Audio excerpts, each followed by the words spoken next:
Surely I made it. Is there anybody here who made it? You made it. You should have been dead, sleeping in your grave, but you made it. You made it. You made it. I made it. I made it. I made it. Oh, I made it. I made it. I made it. Surely I made it. I made it. Good evening and welcome to Let's Talk. My name is Theo Noble and I am so happy that you are tuned in tonight, that you are live with me on Let's Talk. I'm excited about tonight's program. I've got, the experts in tonight. We're going to talk about health matters. We're going to speak about what is relevant and what is truth and what is important tonight. I'm always humbled that you would take time out to join with me to be on this platform. I always say this program would be nothing without you, my friend. You using your time, you using your data, using your resources to tune in. Thank you so much. Yet another week have gone. Yet another month have passed. And we are in the month of September. Happy and welcome to spring. May you have had a good first day yesterday. And may today be even a better day. And may tomorrow be even a greater day for you. Welcome, welcome, welcome. As usually I say, we must be grateful that God has given us another day. So many people have died. So many people have not made it. And here you and I have the privilege and the opportunity to be alive. Let's appreciate life. Let's appreciate those who are in our life. Let us really, show appreciation, for the people that God have placed in our life. Those who have journeyed with us, those who have been with us from the beginning. Remember, some people will journey with you from your beginning. Others will come along. Some are just for a season. But whatever space they occupy on your journey, whatever time frame they occupy on your journey, let's appreciate them, okay? Let's just be grateful to God for life. Let me do what I always do. Let's welcome a few people, who has come online. And if you are online right now, share. Let somebody know that we are online right now. We are live. And we got a program, a power package program put together for you tonight. But if you are online, tell me where you're watching from. I would love to welcome you, and I would love to recognize where you're watching from. Let's start first on this side. Let's see who is online. I see Renee Solomons. She says, good evening, Bishop Ma and the Anthroposy family and all our online viewers. Bishop-elect Walter Patrick May says, good evening, Dad, our panel of experts and all our online viewers. Alric Solomon says, good evening, Bishop. Good evening to you, Alric. God bless you. Donovan Franca says, good evening. Noble family, good evening to you, sir. Always great to have you on. Alistair David Thompson says, good evening, Bishop T.J. Noble. Good evening to you, sir. I appreciate you. Let's see on this side who's online. I see Avril Smith. That's my sister. She has come online. Good evening to you, Abby. God bless you. Megan William Pangani is on. That's the wife of Lucas Pangani. Good evening to you, Lady Megan. I pray that you guys are well. Also, I see Sean is on. He says, greetings, Bishop Theo Noble. I'm watching from Paragon Park. Welcome to you, Sean. Lady Michelle Magaman says, good evening, Bishop. Good evening to you, Michelle. Lucia Watson Lintner says, good evening, Bishop. And all that's tuned in, good evening to you, Lady Lucia. The Honorable Dr. David Dimas, my great friend. Dr. Dimas is in the city of Beaufort West. Dr. Dimas says you cannot go to heaven unless you go to Beaufort West. Good evening to you, Doc, Pastor Miriam, and the family. He says, good evening, Bishop, and CCC family. Blessings the same to you.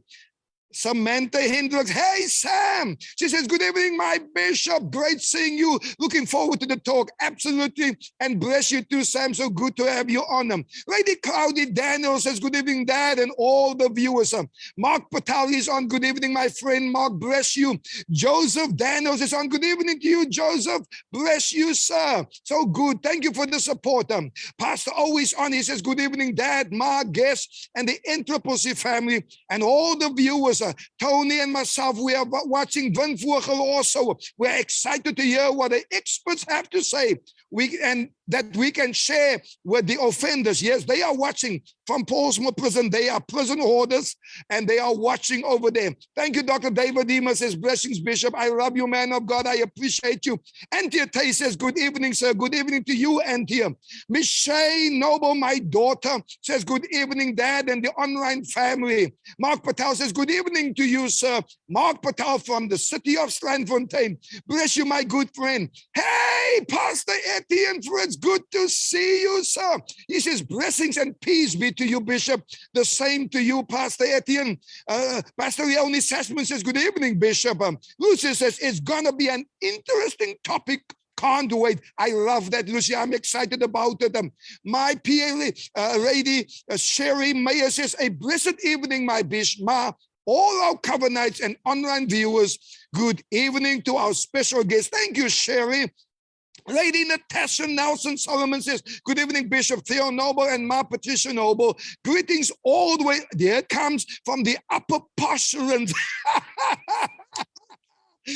Portlands are now the upper Portlands. My good friend Wayne Adonis is on. He says, kingdom greetings, Professor Dr. Wayne Adonis from George. Bless you, my friend. Pastor Pauline Joseph says, good evening, Bishop, and everyone watching online. Natasha, oh, she's inviting someone. Hey, Von Trees Thomas, happy anniversary to you and to my big boy over there, Russia. They are watching all the way from the city of Lansing in Michigan in the USA. Happy 20th anniversary, Von. I love you. I love Team Thomas. Tell the big man, I am so proud of you all. Samuel Finney is on. He says, praise the Lord, man of God. Blessings to you as well, Samuel. May the Lord bless you. Ludger Europa says, Bishop, good evening, sir. Good evening to you, my friend. Sean says, take us deeper, Theo Noble. I promise I'll try, sir. Listen to me. Von says, we love you, Von. Dr. David Dima says, good evening, Bishop, and the Anthropology family. Much love for you and your family and the church family also. Let's go to this side and see who else we have on this side. Where are we now? We stop. Okay, here we go. Tino Drama Brow says, good evening, sir. Good evening to you, Tino. Good evening, and thank you for tuning in, my friend. Shan Robert Orange says, good evening, Bishop. Theo Noble, bless you, sir. I am Shan Lee. Bless you. Good to meet you. The Lord bless you. Pastor Owen Hendricks, my friend. He says, hello, Bishop. Good to see you, sir. Bless you, Pastor Owen. I appreciate you, my good friend. Good evening and welcome.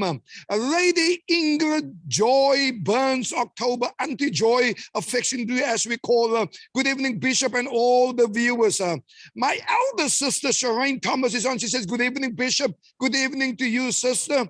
Jonathan Baseline Judah says, greetings, Bishop. Greetings to you, my friend. Bradley van Williams says, good evening, Bishop, and all the Covenites and all the viewers. Good evening to you, Brad. Daryl Erasmus, good evening, Bishop. Good to see you, sir. So good to see you too, Daryl. Bless you, my good friend. Jason Lakota says, good evening to one of my role models in Christ, Bishop Theo Noble. Sir, I am humbled. I am just a servant of the Lord. May the Lord bless you, Jason. Thank you for tuning in. Lady Marlene Cheryl Green says, good evening, Dad, and all watching. Let me just take a moment to say sincerest condolences to you, Lady Marlene Green. Wow. She lost her brother today. 2 weeks ago, her brother sent me an urgent message to pray for his wife, Benita, who, was positive with COVID-19. And she recovered and he passed away on the early hours of this morning. We were up early hours of the morning praying. Marion, please tell Dara, please tell Michael, Pastor, and please tell the rest of the family that we send our love and our sincerest condolence to you all in this time of bereavement. Bless you, Marion. Hey, Facharik is on. Facharik, good evening to you. So good to have you online. My brother Gustav Smith says, good evening, Bishop. Good evening to you, Gustav. God bless you. Pastor Clayton Rose, he says, hi, Bishop. It's been ages, Pastor Clayton. We haven't chatted in a long time. I hope to see you soon, my friend. Always good to know that my friends are with me and supporting me. I appreciate you, Pastor Clayton Rose. Let's go to this side and see who else we have on. My firstborn, my son, Rayvon Noble, says, good evening, Dad. Good evening, family. Good evening to you, Rayvon. Pastor Mark Daniel says, good evening, Bishop. Good evening to you, Pastor Mark. Vanessa Jones says, good evening, Bishop. Good evening, Vanessa. Pastor Denwan Janji says, good evening, Bishop and the Covenant family. Excited for tonight's program. And hey, y'all, let us pause for a moment. The first lady, my wife, the queen of my heart, but Lady Dr. Patricia Noble, she is on. She says, good evening, my bishop and beloved. Thank you, my love. Thank you for your support. Pastor Martinez April, he says, greetings, Bishop. Pastor Martinez, also, I just want to say for a second, our sincere condolences to your wife. I just saw a few minutes ago the post that she had on where she lost her uncle. We are praying for you, man of God. We are praying for the family in this very, very difficult time of bereavement. Please, Pastor Martinez, extend our sincerest condolences to the family, my friend. Vernon Waterloo is on. He says, Shalom, Bishop, from Westridge Assembly of God. Bless you. That is from the church of my great friend, Pastor Theo Roman. Bless you, Vernon. May the Lord bless you real good, my friend. Marisha Adams is on. She says, good evening, Bishop. All guests and the viewers, good evening to you all. On this side, I see we have Angus Kibdo. He says, greetings, Bishop, and everyone. I'm tuned in. Bless you, Angus. I appreciate you, my friend. Edwina Grace Alexander says, good evening, Bishop. Good evening to you, Lady Edwina. Pastor Elonia Naya says, good evening, Bishop. Looking forward to the program, and she's watching all the way from the city of Durban. Well, we will get back later on to more of those who have. Let me quickly. Oh, I see there's more. Kathy, is it Elric? She says, good evening, Bishop. Good evening to you, Kathy. God bless you. God bless you. God bless you, Kathy. Okay, I think for now, we will leave it over there. But just know I appreciate the fact that you have tuned in to be on this program with us tonight. This program is so close to my heart, so dear to my heart, especially do the segment of tonight. We know there's a lot of things going on, and there's a lot of, conspiracies and theories and a lot of things being said all over social media, about the season that we are in, COVID-19. Now, I am not an expert. I'm not a medical professional. I do not have all the answers. But I want to bring people to you all tonight who has the answers, who knows. People, we have experts in this field. We've got medical doctors in this field. We've got people that I trust that we have on tonight to speak to us. And if you have a question, please put up your question. My team will try to get it to me, and we will ask the question to the experts tonight, if you're okay with that. Now, without further ado, I do not want to prolong any longer or delay the program any longer. Can we welcome my guest tonight, my own personal physician? Let me start with him. He's my own personal physician, my doctor, my family doctor for over 31 years, almost 32 years. Dr. David Louis Kathan has been my doctor, a man who saved my life a few times. I thank God that God has used him. He's been there for my family, through everything we've been through over this last almost 32 years. Dr. David Kathan, good evening and welcome, my friend. Good evening, Bishop. It's an absolute pleasure to be here and to share the platform with two very distinguished guests that you're still going to introduce, but I'm very happy to be here. Thank you. Thanks for having me. Oh, what an honor, what an honor. And Doc, I want to say it before I bring on my other guests. I appreciate you. I wanted to be made public and known tonight how much I love you. You know, you are my doctor. We are friends. But also, you know, just, you know, your field of expertise, your professionalism, the way you have taken care of myself and my family over all these years. I want to publicly tonight say thank you to you. Thank you for being who you are. Many times I have referred people to you without money. You know, we've had our seniors have come to you who could not afford a doctor. And not once did you charge them, not once did you say no to me. I want to tonight publicly say, thank you, Dr. Kathan. You know, you have surgeries all over Mitchell's Plain, over Strandfontein, Paragon Park, Grassy Park, and you are really a man for the people. I want to say to you, I appreciate you, Dr. Kathan. Thank you so much for being in my life. It's an absolute pleasure and an honor. And, you know, medicine is as you say, it humbles one to be able to do something for another human being in distress. And that has always been my mission and my vision in the community. And I always said it's a perfect match to have somebody like yourself that has given your life to the community and to God and to the people, because you're a servant of the people. And I'm a servant of the people, just in a different way. And our two careers and our paths and intertwine, because sometimes they're so closely linked. But I'm here to serve the people, and it's always a pleasure. And medicine is not about the money. Medicine is it's a calling, and it's a calling to serve humanity and to do that to the best of one's ability. So I'm honored. Thank you. Thank you, Dr. Kathan. And you know how the Covenites love you. I say, everybody, you know, good evening and welcome, Dr. Kathan. The love is all over for you right now. The comments are coming up, Dr. Kathan, and it just shows the impact that you have in our lives. Thank you so much. Thank you. You're welcome, sir. My next guest is none other than let me keep him for. Let's first go to. We have a educationist. You know, we have a learned. All my guests are professionals, doctors. But we have a professor in the house, and his name is Professor Burtram. I see Bertie. They call him Bertie over there. Prof. Bertie, why do they call all the Bertrams Bertie? It passes down from your father, and it just sticks because my dad has exactly the same name. So, and it's universal, Bishop. So all Bertrams are Berties. Otherwise, you're not a Burtram. Otherwise, you're not an original. Is that what you're saying? Otherwise, you're not an original. Exactly.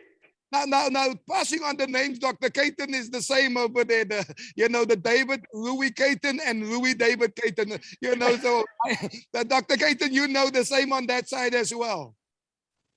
Indeed. Yeah. Prof, tell us, introduce yourself to us. What do you do? What is your field of expertise? Thank you, Bishop. I first have to thank you and your team for giving me this platform. I think it's a very important discussion that we're having tonight. So I work at the University of the Western Cape. Currently, I am Director of Research at UWC. So I oversee research with my team of the entire university. I'm also Dean-elect, so I'm currently finishing my current position, and then I'll become Dean of the Faculty of Sciences next year. My area of research since 2003, I've been studying human coronaviruses, and my family and I moved to Singapore for 3 years in 2003 to work on hepatitis C, and a month later this unknown disease breaks out, and we meet with the minister of the Singapore government who says, you guys drop everything, work on this, and lo and behold, it's the first human coronavirus that kills people. So since then, I've been working in my lab with my students, and I have an amazing team of students over the years. I've been very blessed with that. So when COVID came around, my students are very excited from the research perspective, because, you know, as South Africans, we have learned that we need to learn from the past. Yes, and sir. This is exactly what we're trying to do, to look at what have we learned from the other human coronaviruses that has been studied, and what do we know about the present one, and then try to give objective information and guidance to people. So once again, thank you very much for having me. I'm very honored. And welcome to the guests as well, the other guests. And to your viewers, of course, for being here. Thank you. Thank you so much, Prof. But I also want to just take a moment and say thank you to you, because we know that you were on ENCA and they tried to have you for this slot. But you said, no, you want to be on our platform. We are humbled, you know, that you would give a big platform like that up to be on our platform. So thank you so much, Doc. And we appreciate you. And you, Doc, you also married. I heard you've got 2 children. So I have 3 children, actually, 3 boys. Okay. And I've been married since 1997 to the one wife, the love of my life as well. And my boys are Ezra, Michael, and Daniel, and they're 22, 18, and 14. They're all in the All Bible. in the Bible. They're all in the Bible. Okay. Exactly. So, and Bishop, just for your information, ENCA then had me earlier. So I was on ENCA 630 because a student of mine has published some very important vaccine information that came out yesterday morning, actually. Okay. And I wanted to know more about that. So once again, I said this is too an important discussion for me to miss it. So thank you for having me. Thank you so much, Prof. We really appreciate it. And I'm very excited, you know, you can hear, all of you can hear my guests are distinguished experts in their field of expertise. And I am so humbled. I'm just the Lord's servant. Dr. Kathan said he's just the servant as well. Prof is just the servant as well. And so we are really humbled. Let's bring on Dr. Gerald Marman, this young man. Dr. Kathan, Prof. Burtram, his story is just an amazing story. A young man, you know, who came from nothing, who struggled his way, you know, who really had to do whatever it takes to get through university, you know, had all the opposition that you can ever imagine he has had. And today he's shining as a medical research doctor. You know, he's done, you know, this all over the world as well. And we are so humbled to have him. And then for a fine chick, he's a great singer too. Now,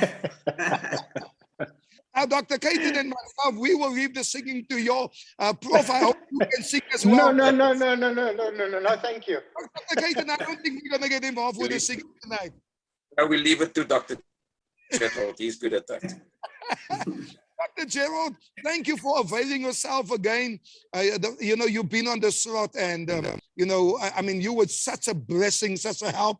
I've also been watching Facebook and I've been watching how you're trying to educate people, you know, about the season that we're in, you know, the virus.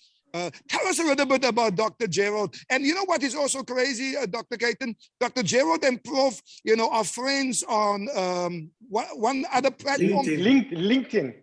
There we go. LinkedIn. Oh, LinkedIn. Tonight is the first time that they are meeting as well. You know, and so it's amazing, you know, how God works it out. And so now they are friends too. So now the 4 of us are brothers as well. Yeah. We're all LinkedIn without LinkedIn. We're all linked. No, Yes. Yes.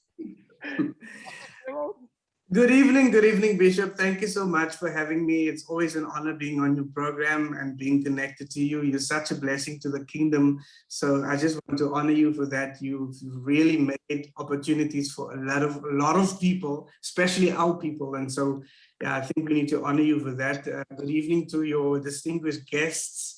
Prof. Bertie,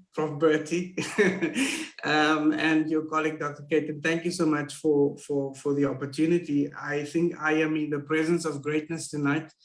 But you know what? I think all of us will agree that it is not about us. It is about helping our people to understand the things which are difficult for them to understand. So I am Gerald Marman. I'm a lecturer and I lead a research group at Tygerberg Medical School. So I'm employed by Stellenbosch University.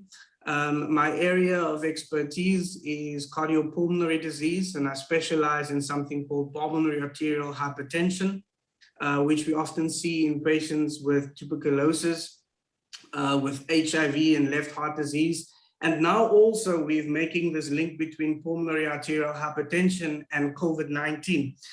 So the data is coming out on that. And so I'm one of the leading researchers as well in a research study between 21 different countries, including South Africa, where we want to investigate the long-term effects of COVID-19, because what we now see, or rather fear, is that after people have recovered from COVID-19, especially moderate to severe COVID-19, we suspect that these patients might have extensive lung damage, and they may even later develop pulmonary hypertension as a secondary disease. So we're busy doing that research study, and we're looking forward to the outcomes. But yeah, I'm excited for the discussion tonight. Thank you so much, Dr. Gerald. And we heard a little bit of Prof. Burtram and Dr. Kathan. Can you give us a little, because one of the things let me just say this to all my viewers. Dr. Kathan has been my doctor for 32 years.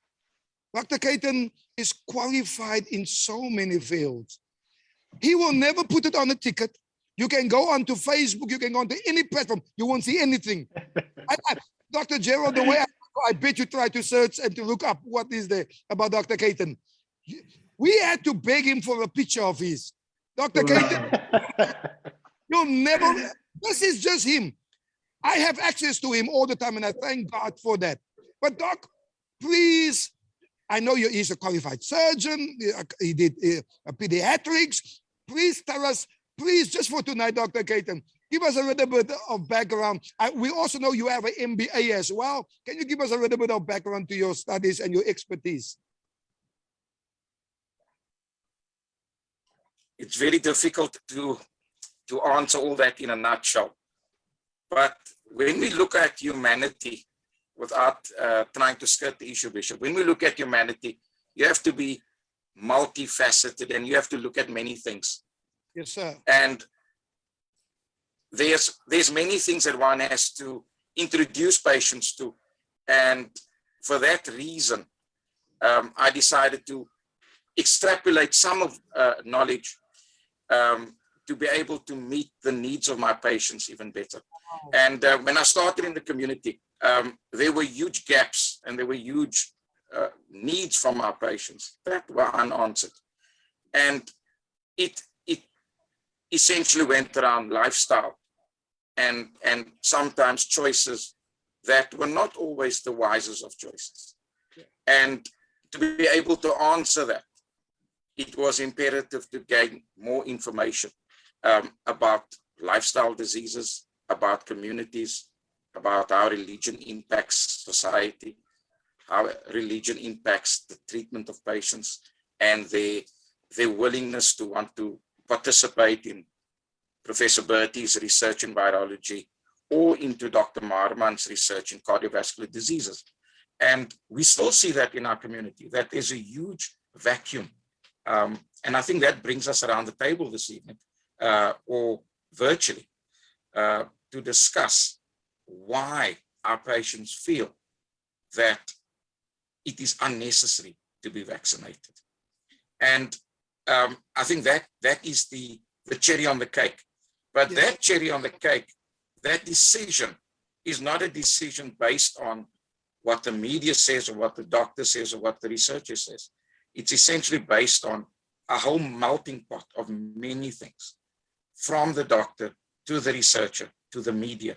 And the patient, by the time they consult us as clinicians, or they go into the research parameter of Professor Bertie or into Dr. Marman's ambit, they've already made up their mind.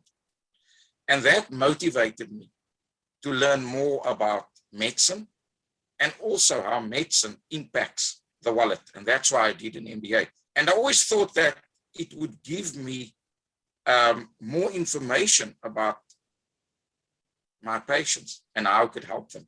But what I realized is, when I completed my MBA, was that life continues and the stories that were questioned at the turn of the century are still being questioned. Wow. So, Bishop, if I can say, that is probably the easiest way to put it, that I've done many things for humanity and that I will continue to give my best services to humanity. And that is the best way we can look after our patients. Because the more informed we are as virologists or researchers, the better we can help humanity along and help them in in the difficult challenges they face. And one of them is whether we should be vaccinated or not. And even within our own fraternity, there is already a huge diversity in the way we think. And patients are all confronted with this diverse challenges and choices. And we are here to kind of assist them, to kind of make those choices much easier. And again, my fellow colleagues on the panel are very learned colleagues.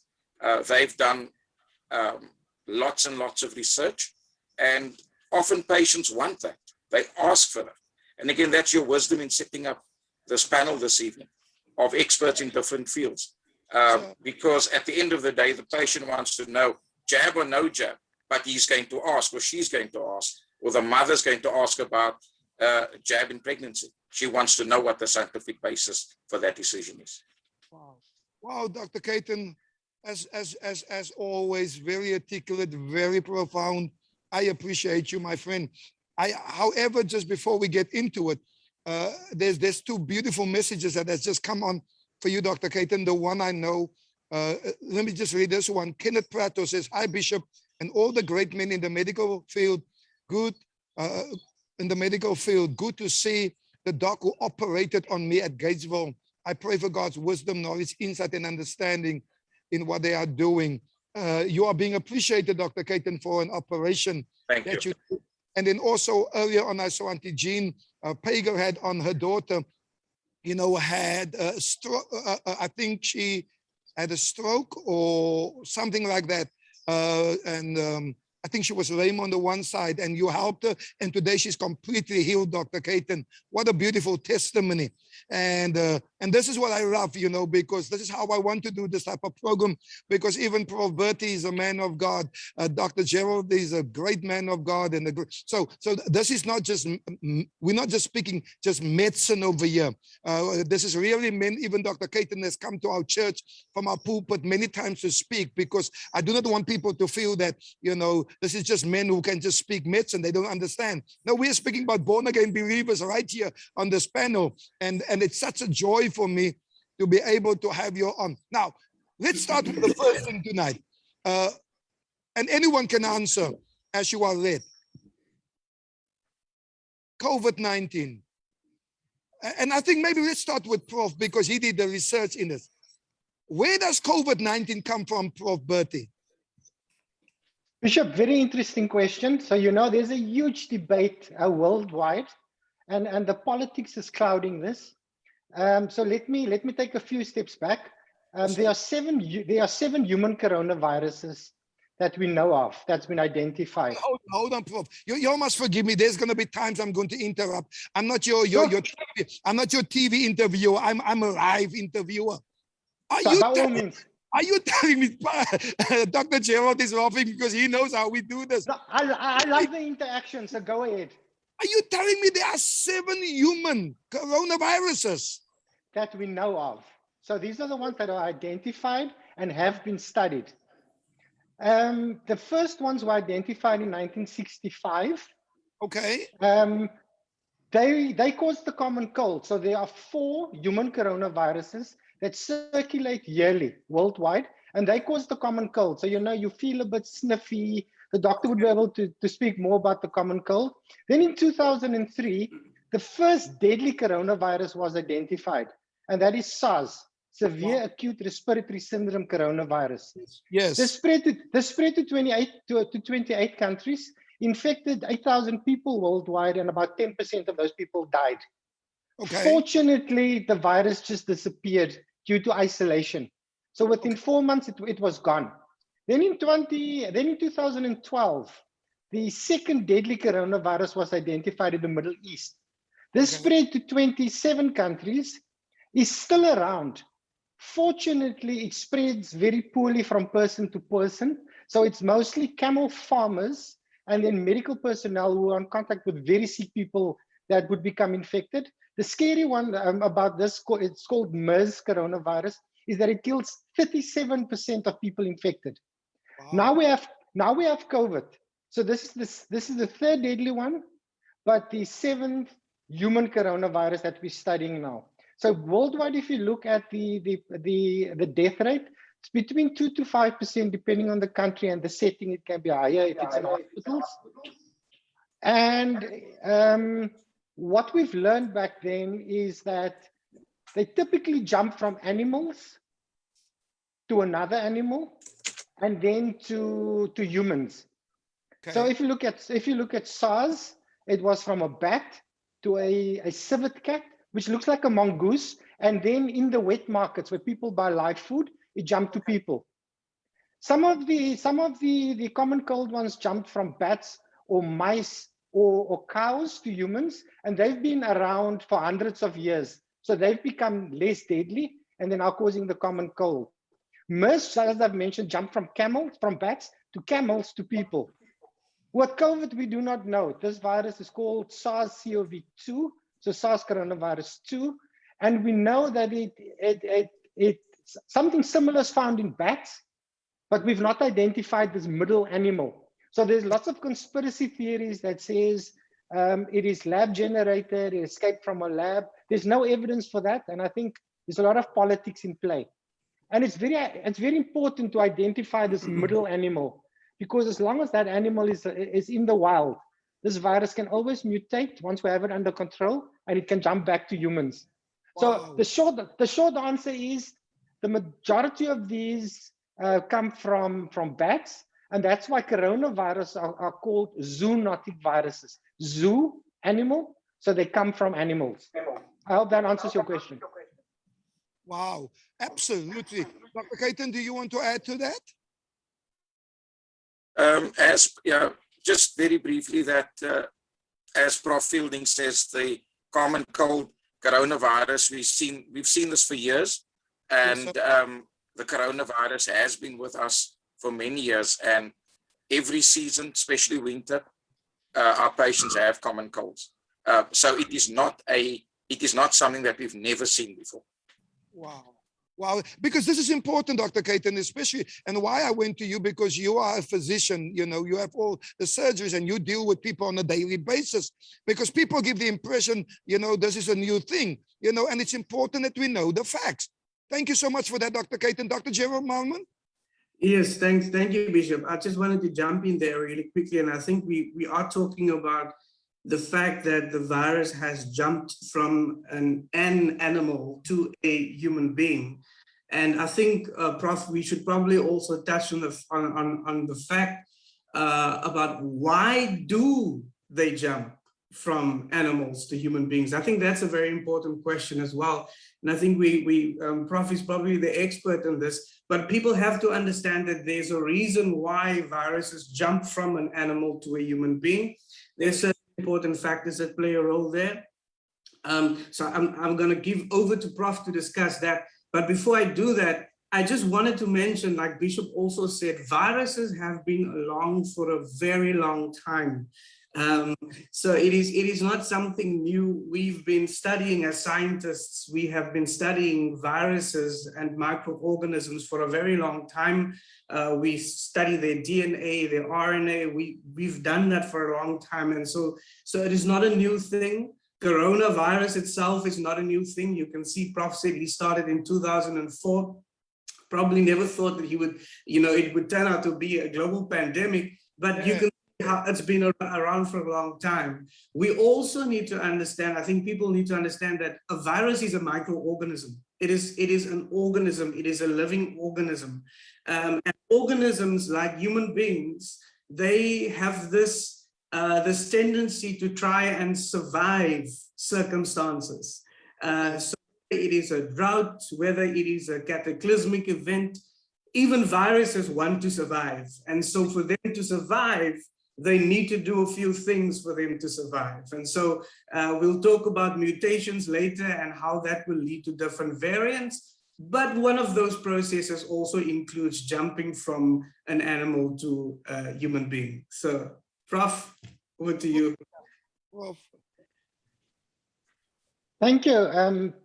So if you look at these viruses, they have genetic material. So I frequently get asked, what is genetic material?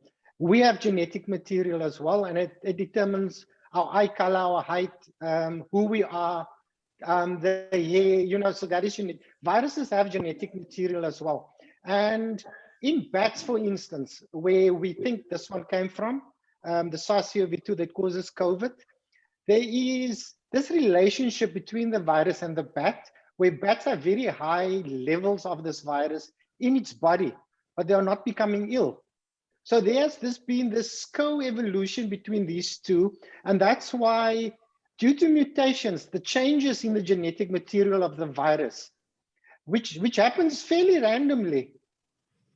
At one point, you could have a mutation that all of a sudden now starts recognizing what we have in our bodies. So when we're in contact with animals, like in the wild, we can become then infected because the virus now recognizes us. We can also infect bats. So that relationship is very important to understand. So farmers are at risk, and the more population grows, the more we infringe on the habitats of wild animals. And in many, many countries, we travel in wild animal meat.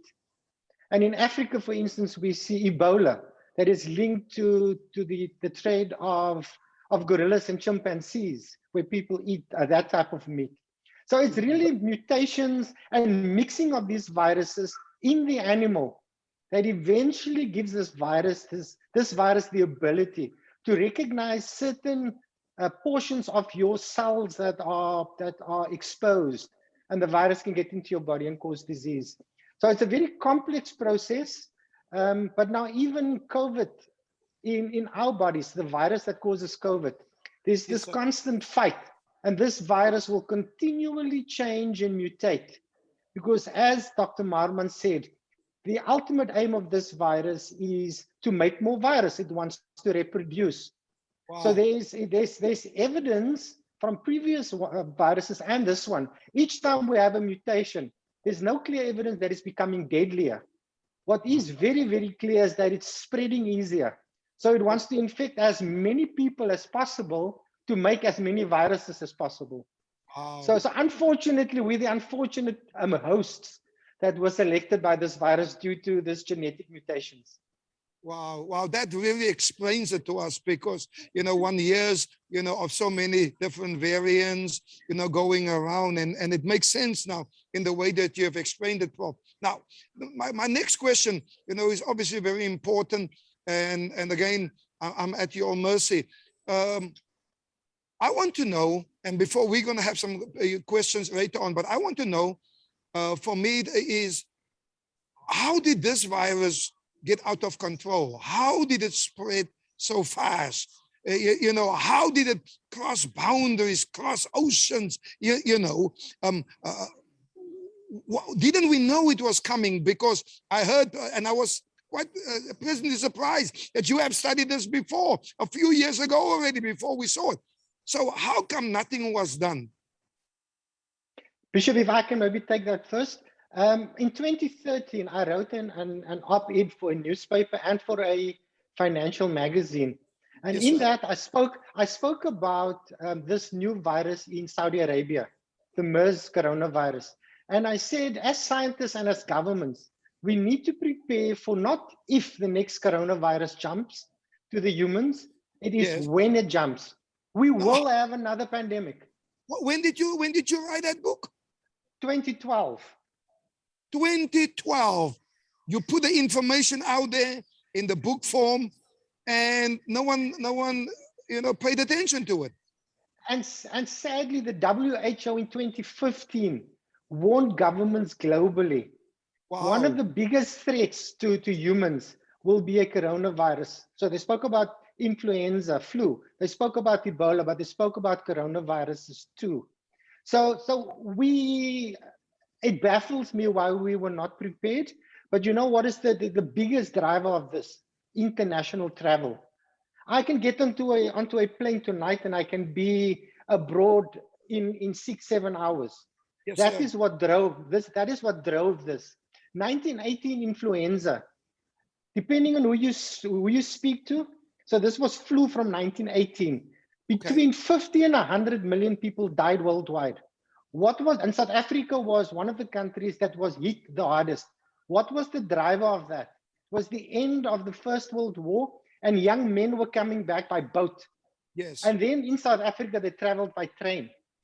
Now we have trains and planes and automobiles, and we can travel everywhere. So that is the driver of this. The biggest difference between this one, MERS and SARS, is that people who do not show symptoms can also infect others. Whereas with SARS and MERS, that was not the case. So when I did my first television interview in January, I boldly said, if this behaves the same as MERS and SARS, we don't have to worry, it will disappear in 4 to 5 months. Lo and behold, data shows people without symptoms, asymptomatic people, can spread the virus as well. So that's another very strong driver of what we're seeing. Well, Dr. Kathan, I want to ask you, what do you think, what's the problem with governments in terms of not taking the advice, of scientists? And I'm purposely asking you this because me and you, we have those discussions all the time. So because people, because there's so much things going on social media, Prof and Dr. Gerald, and people think this is a new thing. But here's the information. This is not a new thing.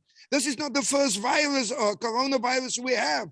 The information has been out there, and people are putting out there and creating more anxiety, and people to panic because it's like it's a new thing. It's not a new thing. In fact, I'm shocked that you are seeing between 50 and 100 million people died, and people are not trying to make our country bad, our government bad, and they're not taking care of it. And we've never had something like this. We've had it.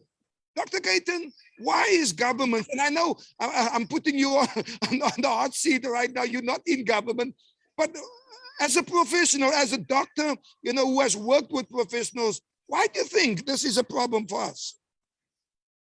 And I'll have the politicians on the next program. I'll invite some politicians. But for now, I believe these are the right people. When you asked the question of what I did and why I felt various aspects of medicine was so integral in looking after patients, I think this rests squarely on that. Whether it's travel medicine, whether it's public health care, whether it is primary health care, they're all intertwined.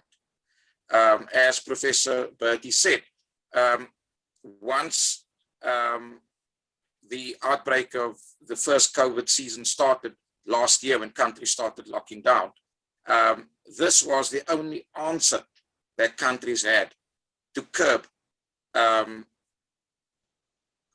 I not use a term loosely, but for people moving from one end of the planet to the other end. That was the way that the virus was spread. So the quickest way to prevent patients spreading the virus is to lock down and prevent patients or people moving from one end to another.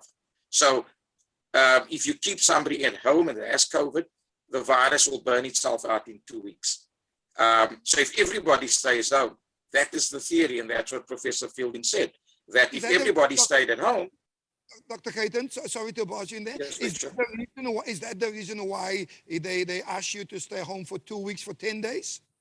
Correct. Does So the virus dies in 10 days? Yes, Professor Fielding, that's he's done research on that. He's the absolute fundi on that. I'm just there at the end of we are the clinicians.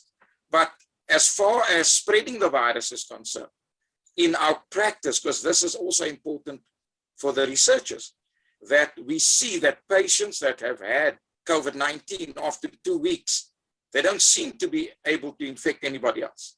The virus burns itself out, they have some immunity, and they get better, or they get very ill.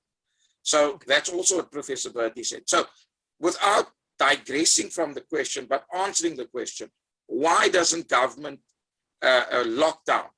I would rather say that at where we are at the moment, Bishop, we can learn from this to say that this, when researchers speak, this has to be listened to by government. Government has to listen to researchers like Professor Fielding, like Dr. Maarman, and us in the field with our patients, and that we need to feed back to them, and that this information is absolutely essential for them to make decisions which affect all of us, because we, at the end of the day, we the population, and we are subservient to the government in this way, that they make decisions which affect our lives. So the channels need to be open, and more channels need to be open now, because we now see that government can't make decisions without our input. We can't make decisions without Professor Burtram's input, without Dr. Marman's input. And at the end of the day, all of us should be around the table making the decision that affect the masses or the populace, because it cannot be made in a vacuum without this information that we give. Wow. Thank you so much, Dr. Kathan. That really helped. Bishop, go ahead, Prof.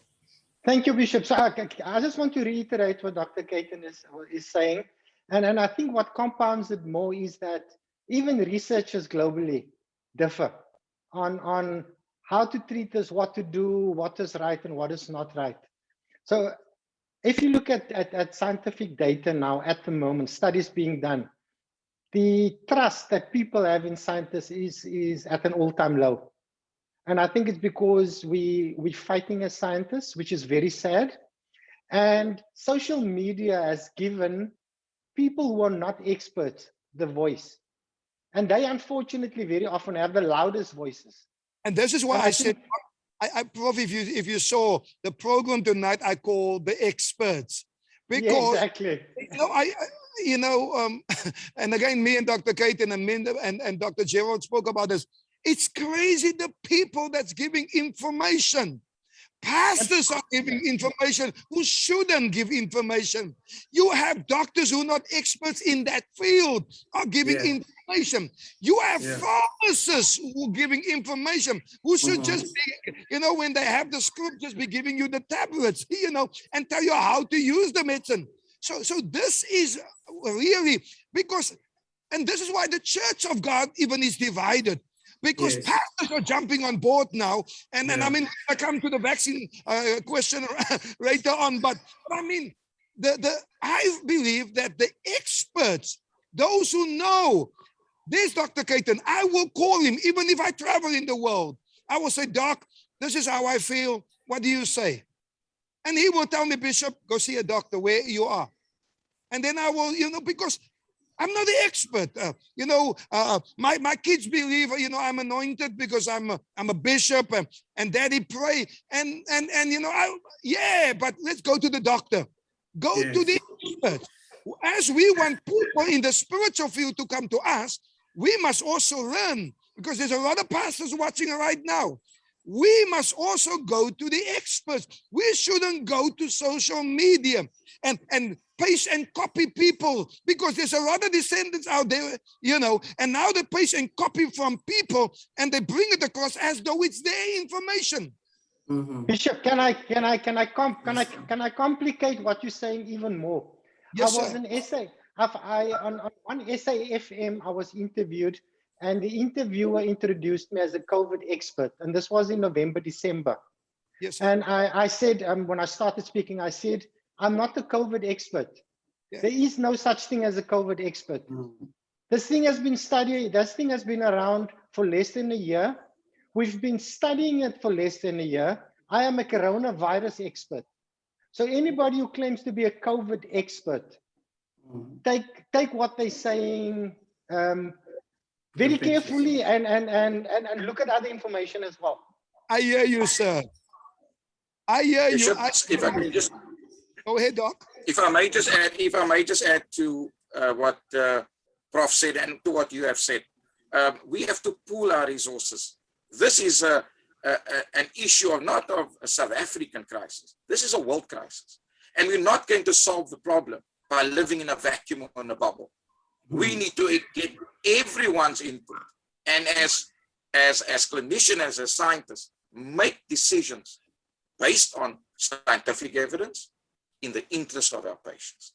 That's what we're here for. And if we are going to become egotistical and self-important, we are going to lose the plot.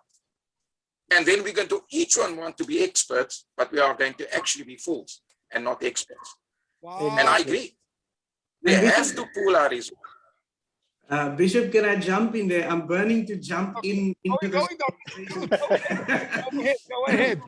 I want to say, I think it is important. You made a comment, Bishop, where you said you saw pastors and pharmacists, you know, all of a sudden becoming experts in COVID-19, and all of a sudden, you know, making their own deductions about scientific data that was published. Now we have to be very careful. Science, as we know it, is a very highly specialized field. It's not anyone that can actually make good deductions from scientific data. I know doctors who struggle with those things. I can go to a conference and you can have qualified doctors who struggle, I mean, any type of doctor who struggle with making deductions from scientific data and thinking analytically. And we have to understand that, for example, if you are a normal practicing pharmacist, it is really not your field to look at scientific data and statistically analyzing it and drawing conclusions from that. And I think people need to understand this. I saw a video of a doctor from the USA who made all kinds of claims about COVID-19 and the treatments that this doctor is giving to patients. And then while they were asking this doctor questions during the interview, for me, it was very clear that this doctor was struggling with basic concepts of medical physiology, of virology, of microbiology. And at some point, I was just saying, you know, I think this doctor needs to come back to my Get back to the university, to your lab. Definitely, they need to come back so that we can teach them those basic principles again, because this is really a complex field. And so not anyone can go out there and try and explain these concepts to people. It just brings more confusion. And that's what we're having. There's so much confusion right now going on. And I see, you know, the lines are all warming up with people wanting to know the one question that everybody wants to ask is, let me quickly go to one of the questions over here. Everybody wants to know about, Shan Rava Aronson asked, does vaccine in someone's life? I'm confused. I want to go for the vaccine, but need to know more, please. Does vaccine end someone's life? All of you, because Dr. Kathan worked with the patients. Dr. Gerald is a lecturer at Stellenbosch University. He's a medical scientist, but he's also helping out at the hospital. Prof is all over the world trying to answer questions. Please, gentlemen, help our viewers. Does the vaccine kill anyone?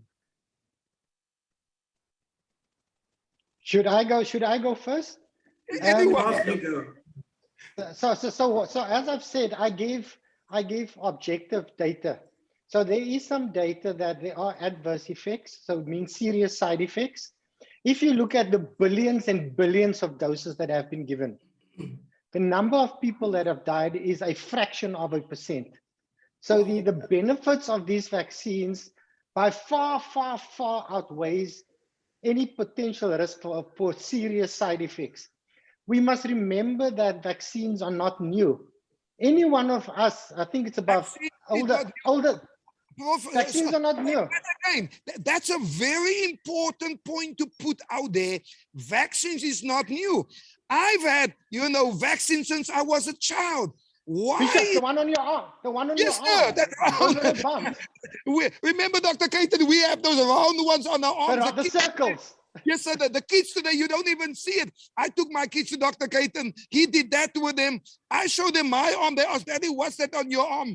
You know, Dr. Kathan gave their ones, but it's not on there. So yes, my point is, we've had vaccines. Vaccines has been around. Now the church is saying, you know, there's something wrong. Nanotechnology is in there, you know, and the Antichrist and, you know, man, that's not even what the Bible says.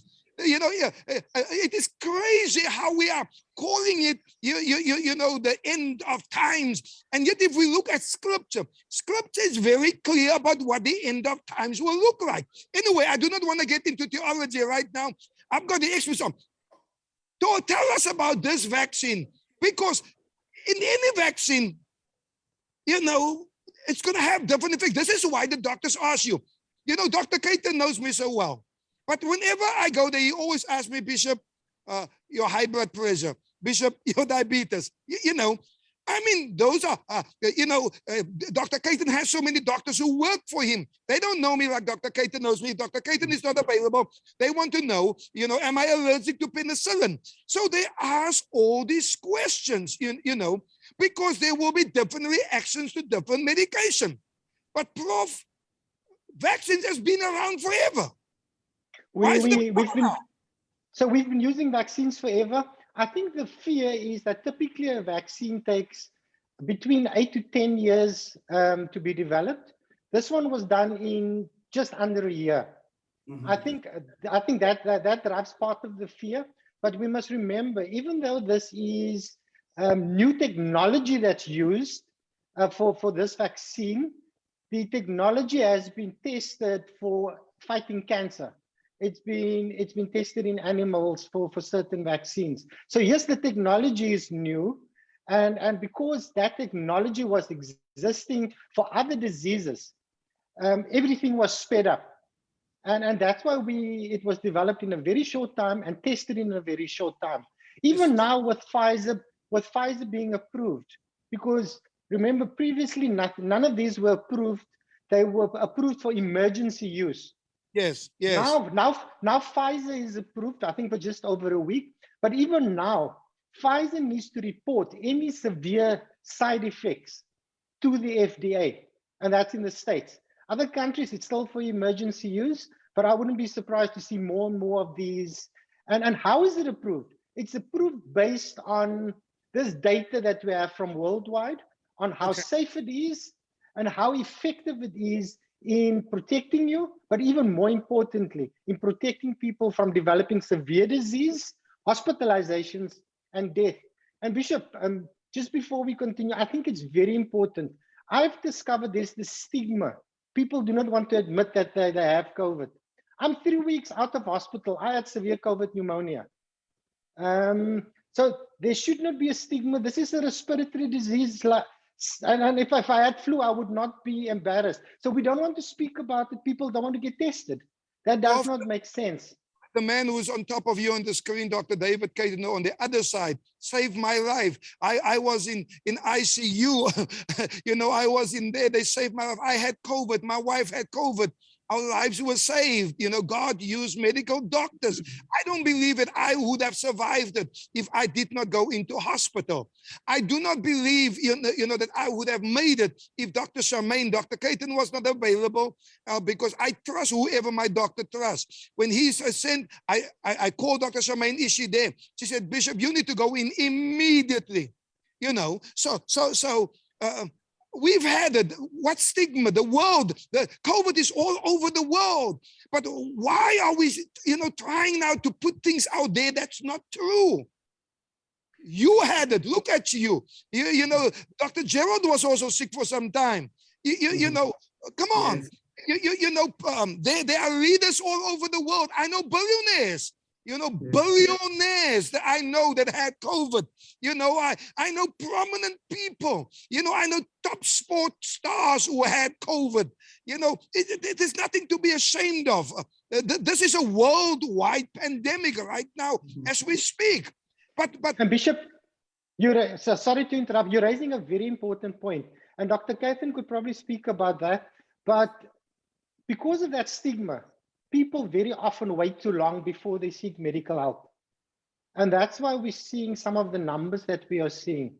So as soon as you have, I tell my staff, as soon as you feel unwell the morning that you wake up, with the Delta now at the moment, it feels like sinusitis and a head cold. Have yourself tested. Don't say it's hay fever. Don't say it is just sinusitis. Have yourself tested. Waiting too long can be deadly. Come on. I believe that with all of my heart. Dr. Kathan, Dr. Gerald? Bishop, can I jump in there? I just wanted to say very quickly, when it comes to the reason why people are or one of the reasons I think why people are so becoming resistant to taking the vaccine, number one, I think there's a lack of accurate knowledge, right information. There's a lack of that, but there's also, Bishop, a lack of teachability. And to be very honest with you, I see this a lot in the religious community because that's where Bishop and I work a lot in. And there's a a lack of teachability. People have made up their minds that the vaccine is now the 666, and if you take it, you're going to turn into a zombie. And Nanotechnology in there, nanotechnology in there. yes, and I mean, I took the vaccine. I mean, right early in the year, and I'm still not a zombie. I mean, maybe I look like a zombie with my but I'm still not a zombie. And I think there's a lack of accurate information out there. So we really need to do a lot to educate our people, at least the ones who want to be educated, and see how we can impact this. Dr. Kathan, you are there with the surgeries, your doctors are on the ground every day. You know, they've got boots on the ground. Tell me, you know, what is the sentiment about this vaccine? Okay. I think we can start off by saying foursquarely that as Professor Bertie said, we've been using vaccinations many years. And there have been vaccinations for many things. If we look at the regime for vaccines for children 50 years ago, there were very few vaccines.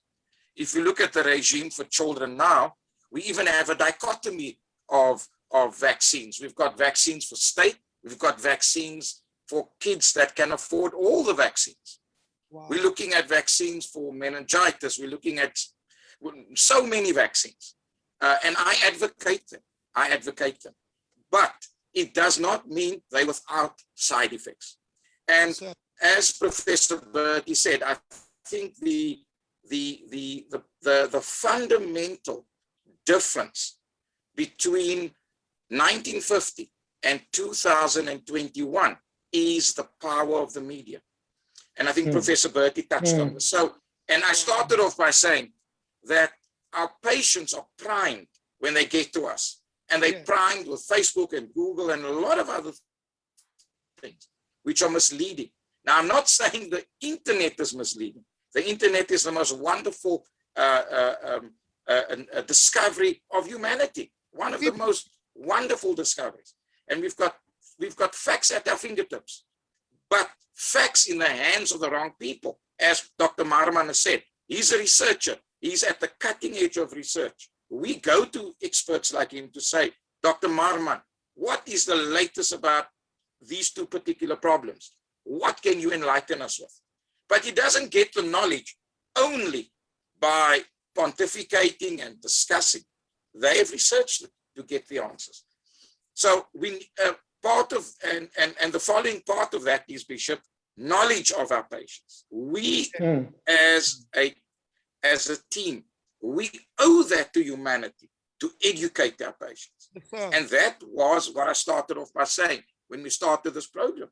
And I'm not being intolerant. I'm saying that the common thread is knowledge.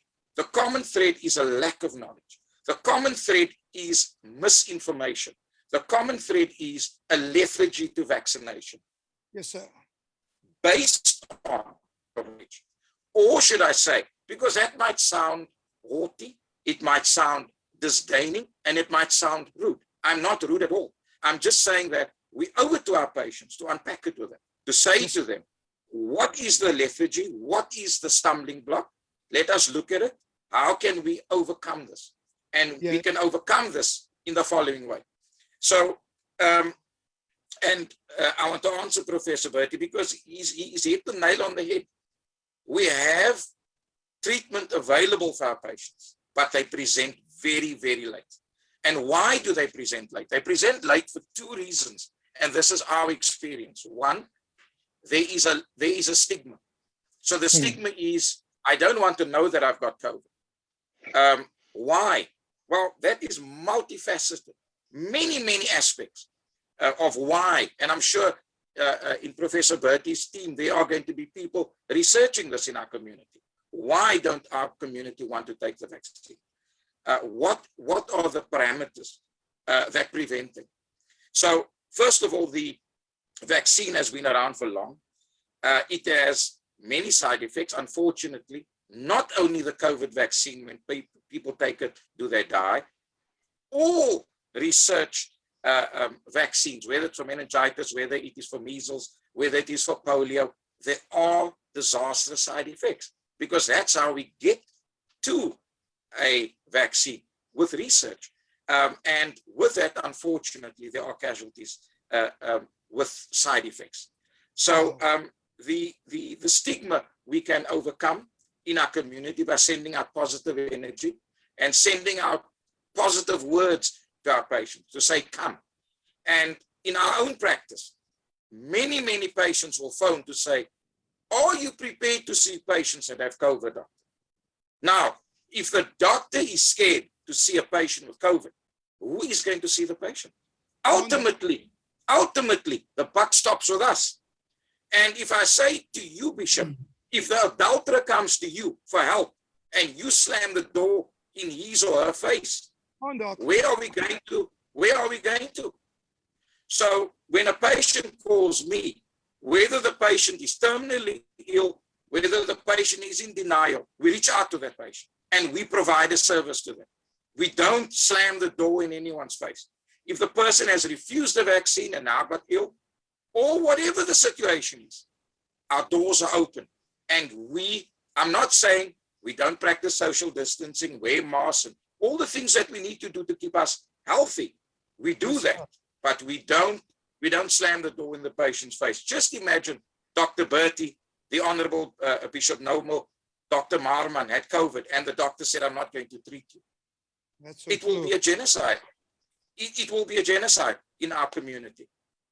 So we have to get a balancing act to put all these factors on the table, and we have to deal with them. They are difficult, they are not easy, but we can make a way and we can help the patients. So they mustn't be scared. All the listeners, there's nothing to be scared of.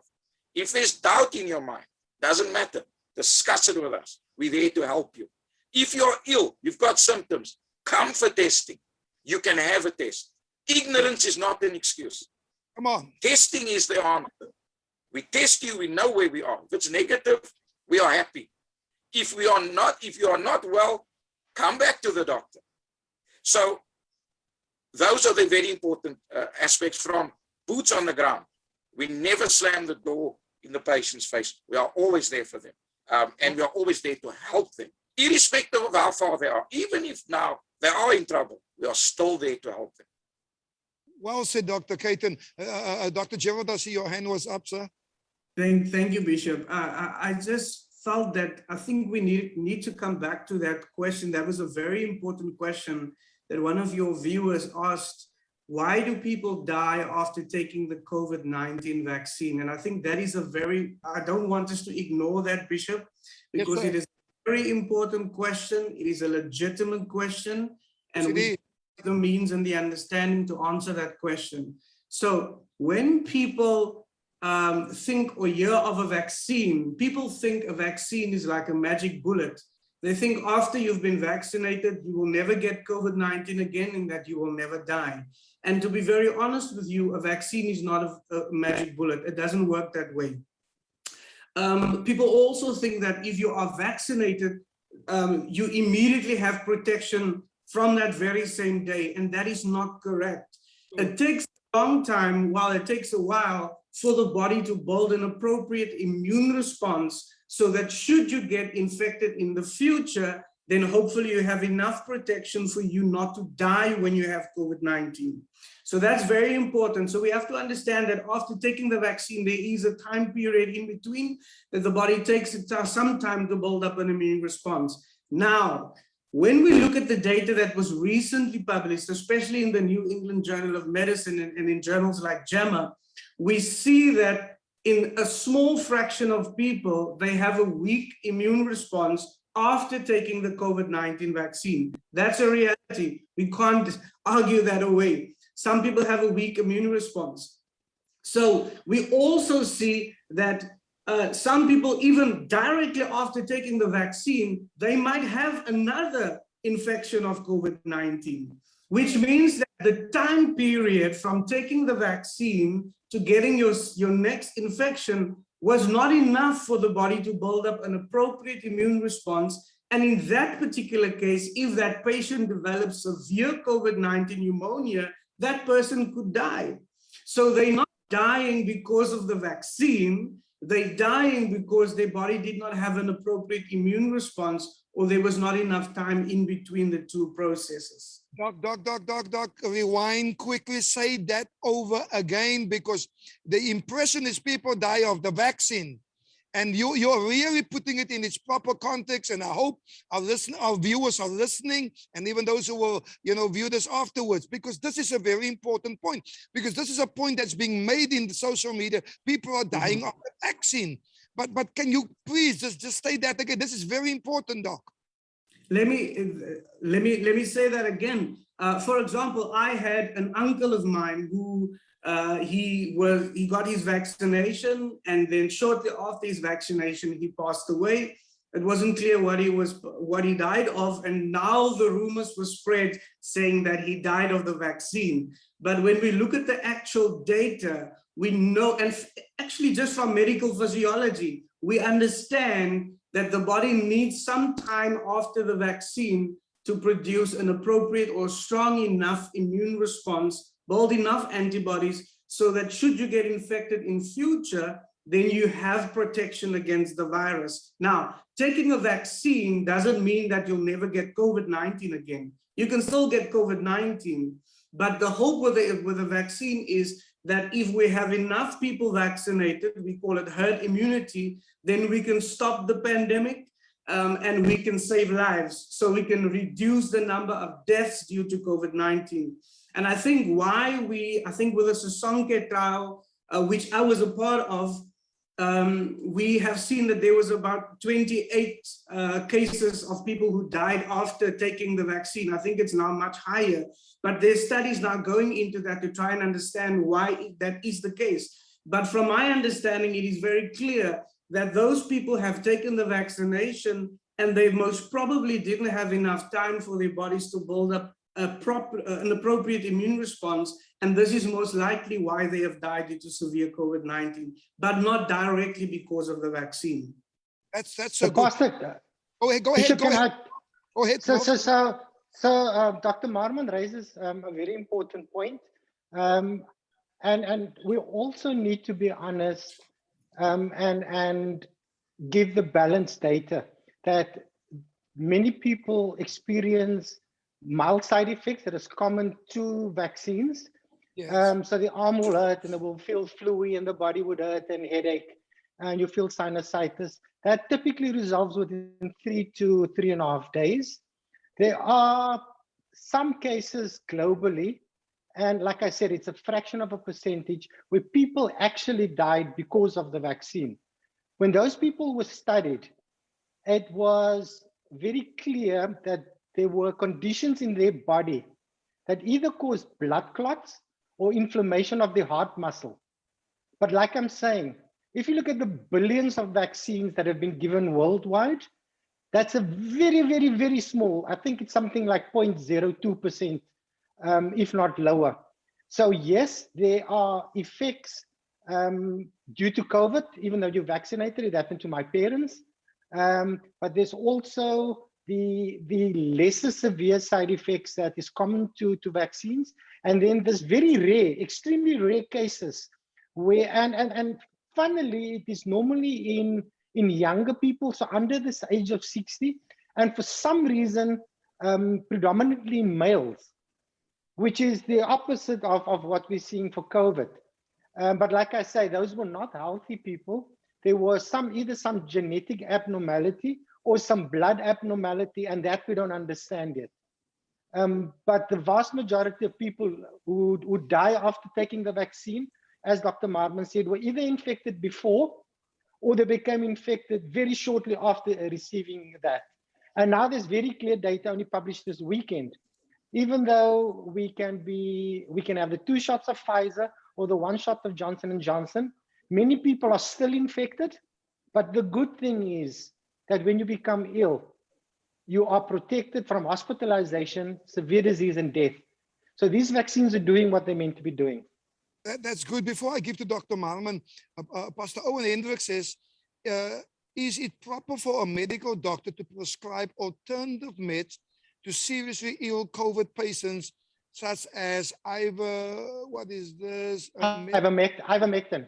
Yes, that's the one question, and one of you can hold that. And then there's another question that I want you to, Dr. Kathan, Renita Davidson, she asked, she says, good evening, doctor. I have a question. If I may or can take the vaccine while breastfeeding a 5-month-old baby, one of you all can deal with those two questions. Okay, Bishop, I just wanted to jump in there. Let me just lower my hand.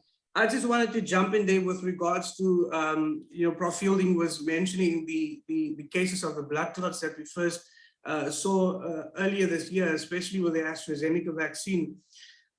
When those cases came out, I think I have to state this very clear that when those cases came out, the probability of somebody developing clots after getting a vaccine was a probability of 0.501%. That is very small. And that was a few months ago. Now we have vaccinated close to 5 billion people across the globe, meaning that that probability has now even decreased even further. So there's a very small chance of people getting the blood clots. And like Prof said, that those people are usually the people who already have some kind of predisposition, and therefore they would develop these clots. So, but there's no reason for the general person out there to fear that they will die after taking a vaccine, because the risk is just so extremely small. Thank you. Before Dr. Kathan answer the lady's question, I hope that our viewers can see this is a very objective panel. you can see I didn't brief anyone before we had the session.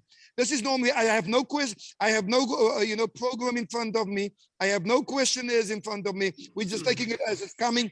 But I want people to see, because it's by time that we are honest and real about this matter. This is why this program is called Let's Talk. We must talk about issues, but we must bring in the experts to talk. And I really thank you, for being so honest and being so open, doctors. There's a question by Pastor Pauline, she asked, and one of you can answer this as well. My question is, comorbidities makes contracting the COVID-19 virus potentially very dangerous. Does this make the vaccine a bit dangerous if you have one of the undiagnosed disease?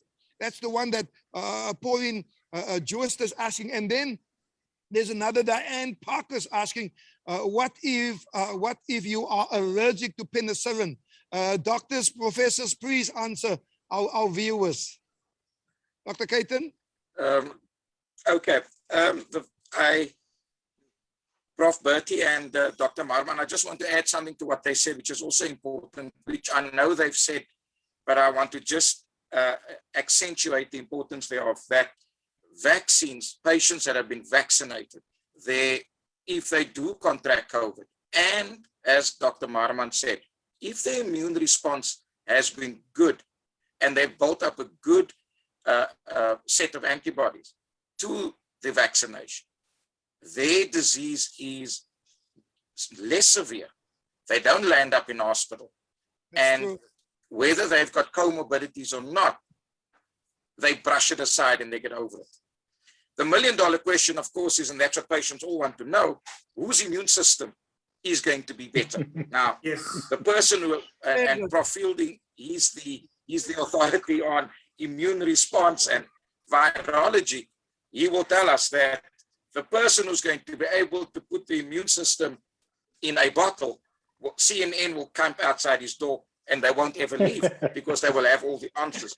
Yeah. But the other important question is also that we are giving vaccines, as Dr. Marman said. It's not a magic bullet. We're going to get it next year and the year after and the year after, till we are satisfied, like we have influenza every year. Some patients take the vaccine and others don't.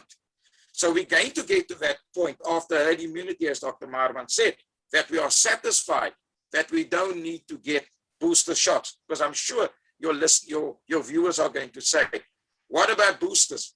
Everyone's now talking about boosters. Yes. And the answer is, we're going to need to get more vaccines.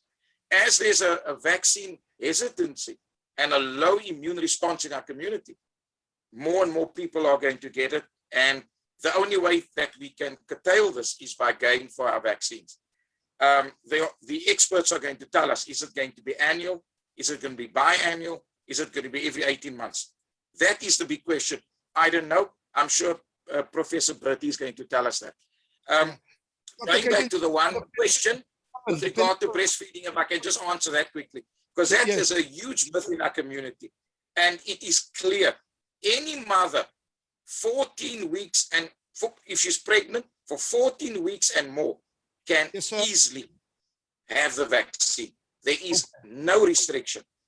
The restriction is not the pregnancy after 14 weeks, it's the mother. So if there are other issues which are unique to that patient, which is so very, very few, it's outside the discussion here. The answer is, if you're pregnant 14 weeks and more, you can have the vaccine with absolutely no fear. That's good. Thanks, Dr. Kathan. Dr. Maarman, the penicillin? What was the question about the penicillin, Bishop? I think the lady asked, what if you are allergic to penicillin? Can you take the vaccine? As far as I know, even if you are allergic to penicillin, you can still take the vaccine. Dr. Kathan can correct me if I'm wrong, but as far as I know... No, you're absolutely correct, Dr. Marman. You're absolutely correct. Penicillin allergy is completely unrelated. It's not a factor at all. It's not a factor at all.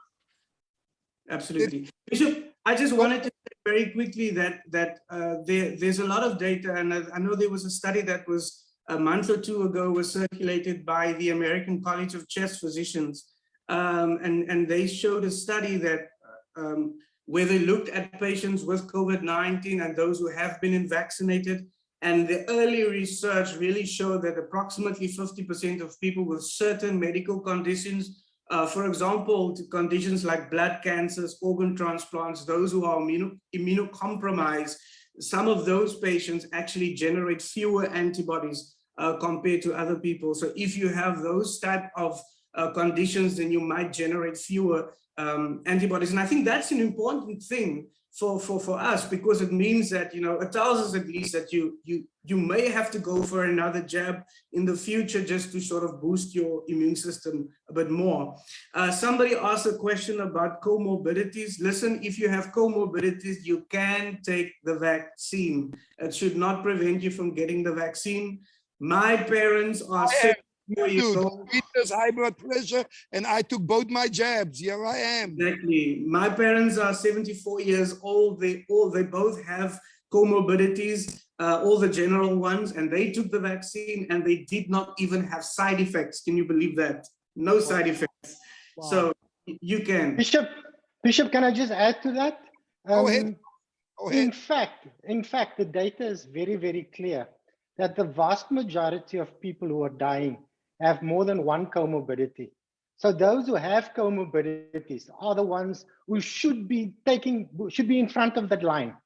Okay. To take that vaccine. With Dr. Kathan raised a very important point about breastfeeding and pregnant mothers taking the jab. And this is what the National Institute for Communicable Diseases in South Africa say. The CDC and the FDA, we must just be very clear. And I think if we're not clear on that, that is where some of the conspiracy theories spin out.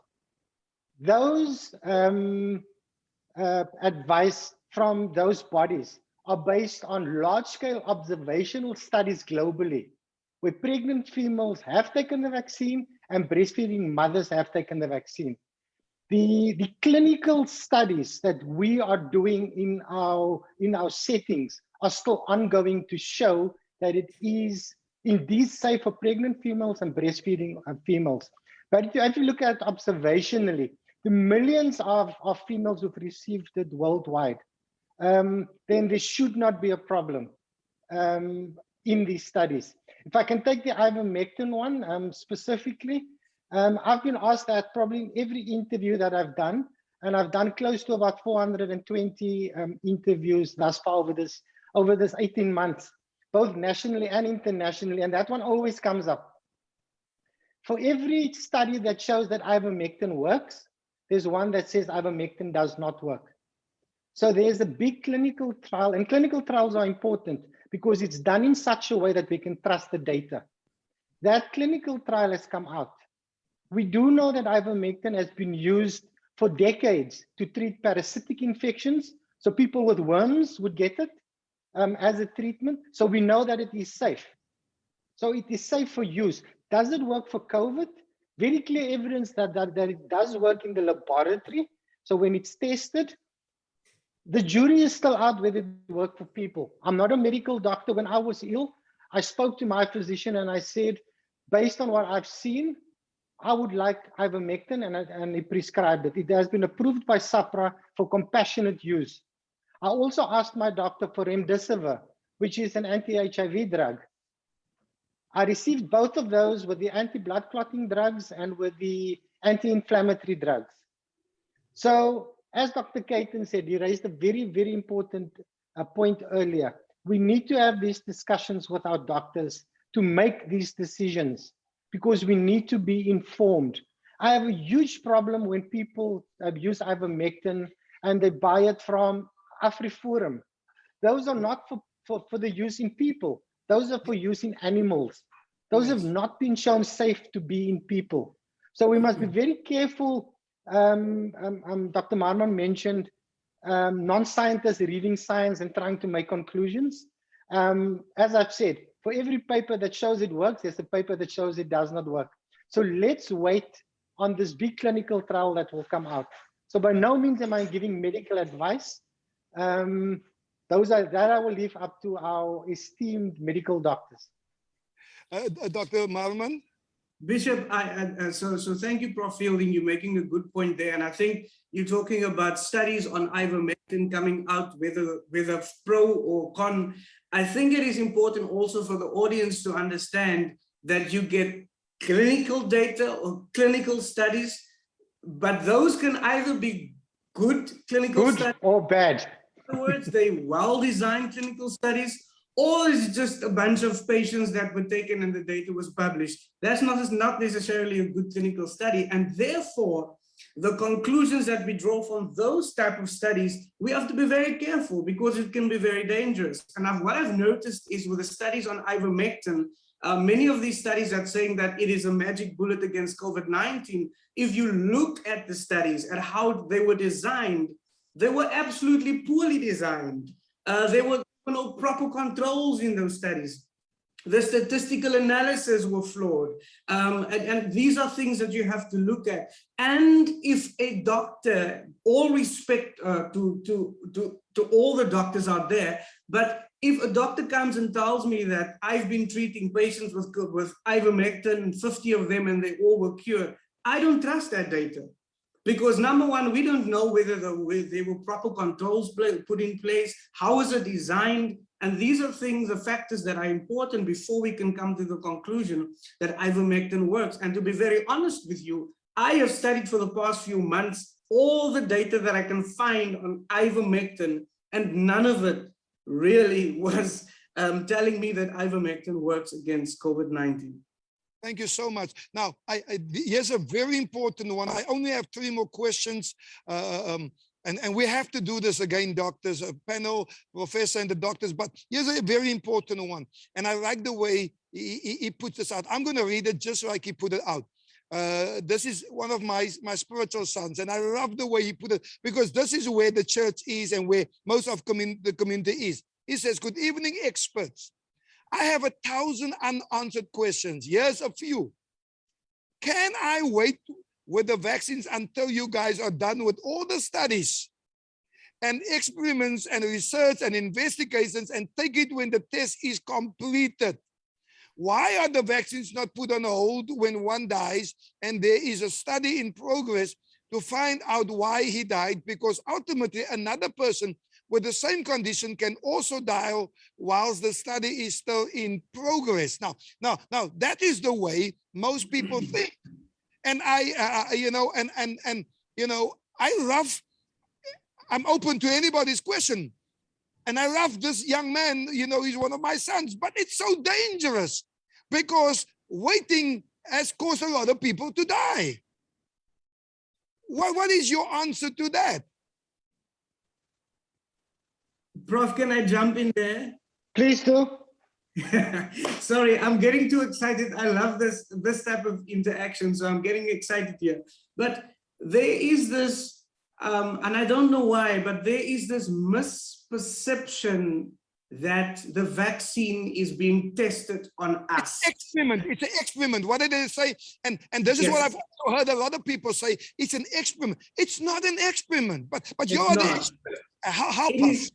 So people are saying that we are lab rats, and that is really a lack of knowledge and understanding, because look, the vaccine has been tested. Vaccines against COVID-19 have been tested already. We passed the testing phase. This is the rollout phase. So I think people need to understand that. And if I, as a scientist, look at all the data before the vaccine rollout, it was tested on thousands of people, thousands of volunteers who gave their bodies and said, please test the vaccine on me. And if you look at the data, thousands of people, the data has shown that the vaccines are quite effective.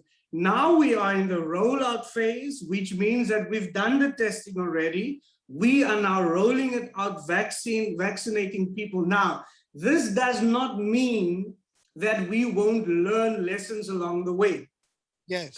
We learn a lot of lessons along the way. We have learned a lot of lessons, and that's quite fine for government to learn lessons during the rollout, and it helps us to improve the global health strategy against COVID-19. But we're definitely not lab rats, I can tell you that. That helps a lot, Dr. Gerald. Here's another question, Dr. Kathan, and Dr. Gerald and Prof. My mother has varicose veins, and the nursing sister told her not to take the vaccine because she will get blood clots. Is it true? I would leave that to my medical colleague. No, that is not true. That is not true at all. That is not a contraindication to receiving the vaccine. And you know, that patient was going to have a chat to a doctor. That is completely untrue. I also want to add to Dr. Marman and what Prof. Fielding said about with regard to us being experiments or lab rats. Penicillin has been with us almost 100 years, and we still prescribe penicillin to patients, and patients still get serious side effects. But we don't remove all penicillin from the shelf all over the world because of severe side effects. The clinical indication, the usage thereof, outweighs the very few or remote side effects we have. And unfortunately, that is in the courage of the prescribing official or the doctor when he prescribes or she prescribes penicillin to a patient. We all know that there is a serious side effect that can take place called anaphylaxis, or a severe side effect or allergic reaction. But that does not deter us in prescribing this for our patients. So that is part of the misinformation that patients have. And that is half of the battle, to fight the misinformation. And once the misinformation is fought, patients then can, without any form of hesitation or reluctance, receive the vaccines. And that's how it should be.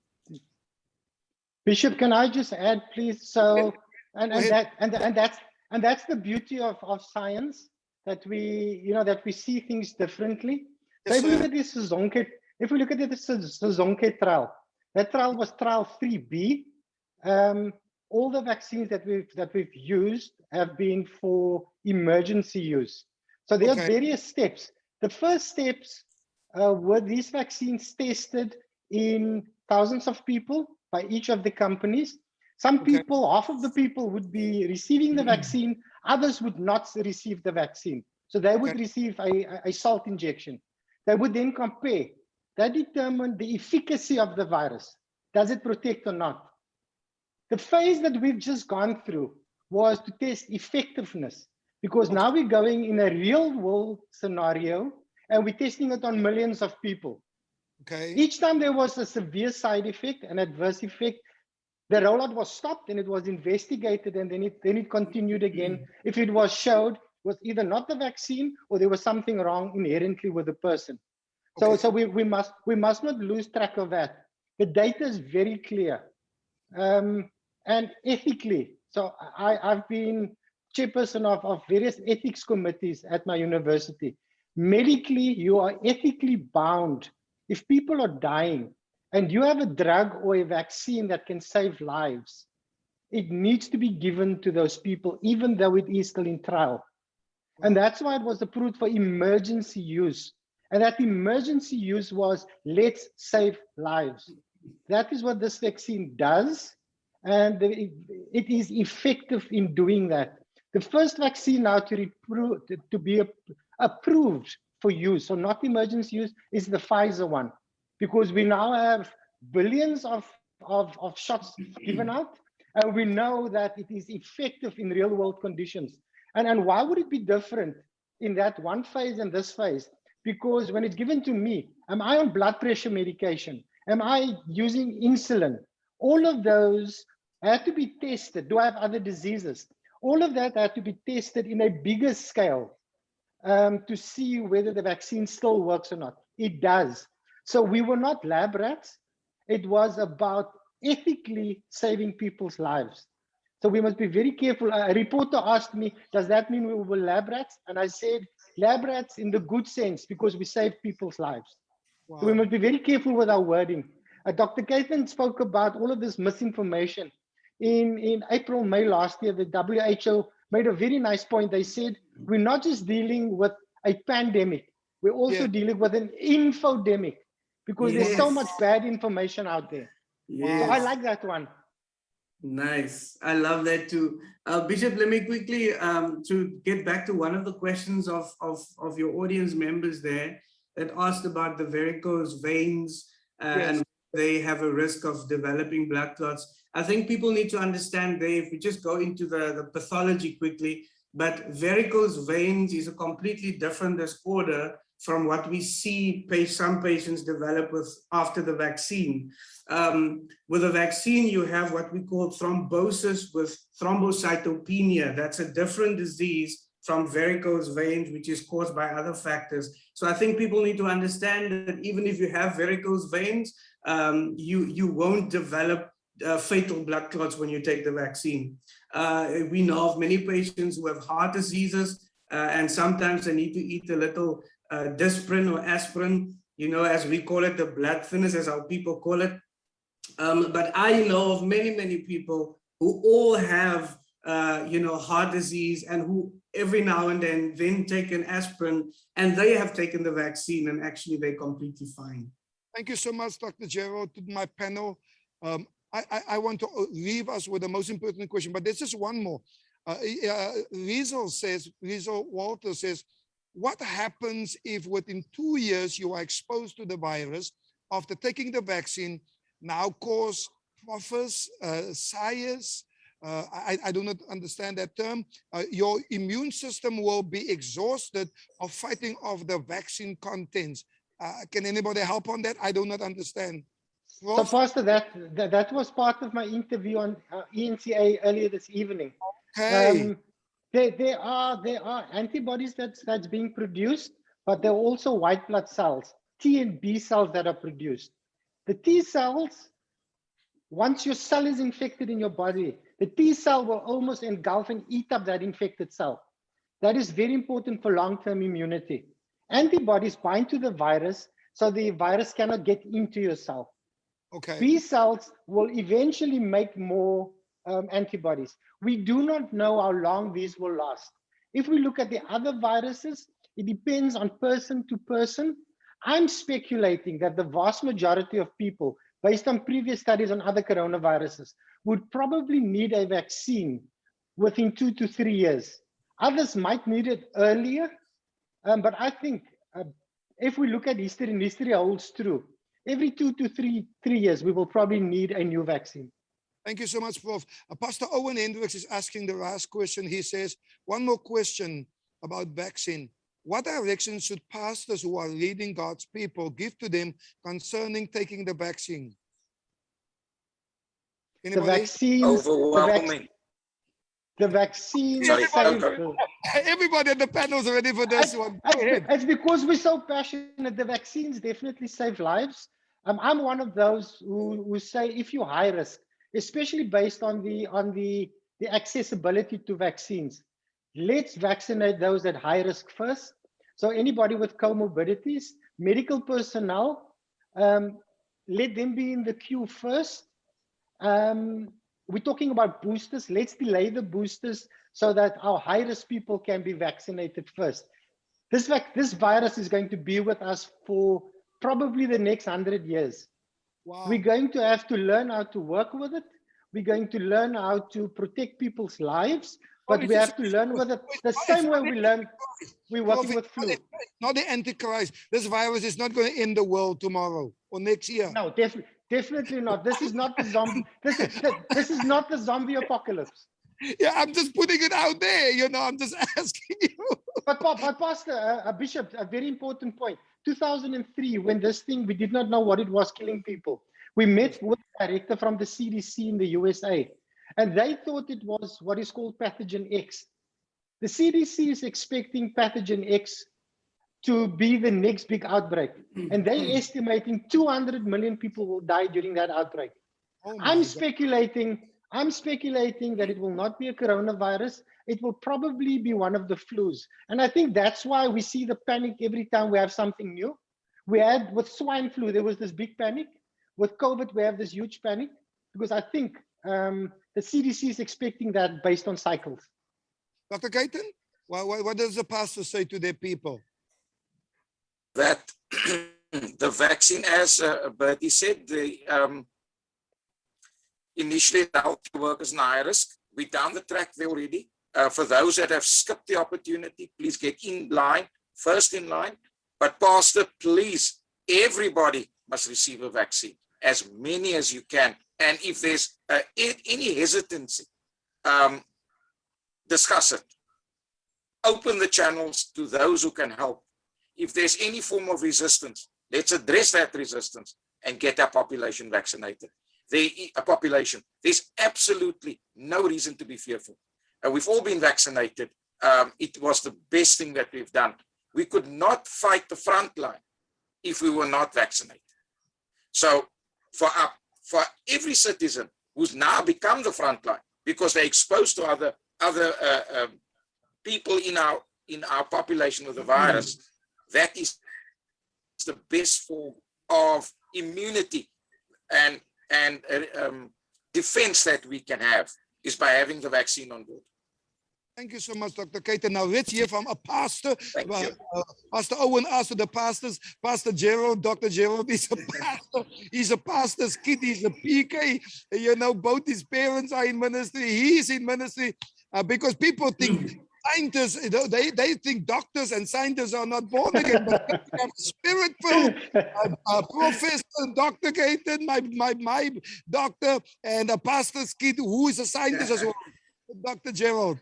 Thank you, Bishop. No, scientists can definitely be born again as well, because I can cast out a few demons if people want to. I know. Yes, so I just wanted to confirm what Prof. Fielding was saying as well about the immunity before I go into the theology part, but about the immunity. So at least we know, based on the current data or the data for the past decades, we know that the memory of the B and T cells, you know, could last anything from 12 months up and longer. So we know that there should be protection for at least 12 months and up. So I just wanted to make that comment. The last thing I wanted to say, Bishop, was when I studied theology at Stellenbosch University, there was a module called eschatology. Eschatology refers to studies of the scriptures where the Bible speaks about the end times. And it is this place where people get the information from the 666 from, which is written in Revelation chapter 13, that's the mark of the beast. And so this is bringing a lot of confusion to people.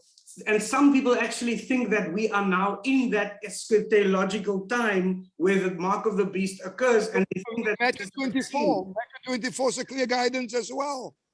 And I have to say, according to the Bible, this is incorrect. We are not living in the time of the 666 or the mark of the beast. based on eschatology, we have to understand that God will come and fetch the church before the time of the mark of the beast. Absolutely. To get that order right there. So the mark of the beast will come after the church has been removed, and only then you'll find the manifestation of the 666. It is not now. Thank you so much. Here's the million-dollar question. Nanotechnology. Is it in the, what is in the vaccine? Can we wrap up what is in that vaccine? Because I believe many people want to ask that question. What's in the vaccine? Is there nanotechnology in there? Help me answer the million-dollar or the billion-dollar question. Doctors, please, professors.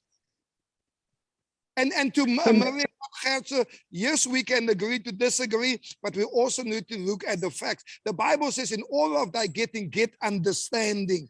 The Bible is very clear about it, and that Jesus had a Dr. Luke, so they are experts all over, and we must not, not want to be open to what is factual and what is truth.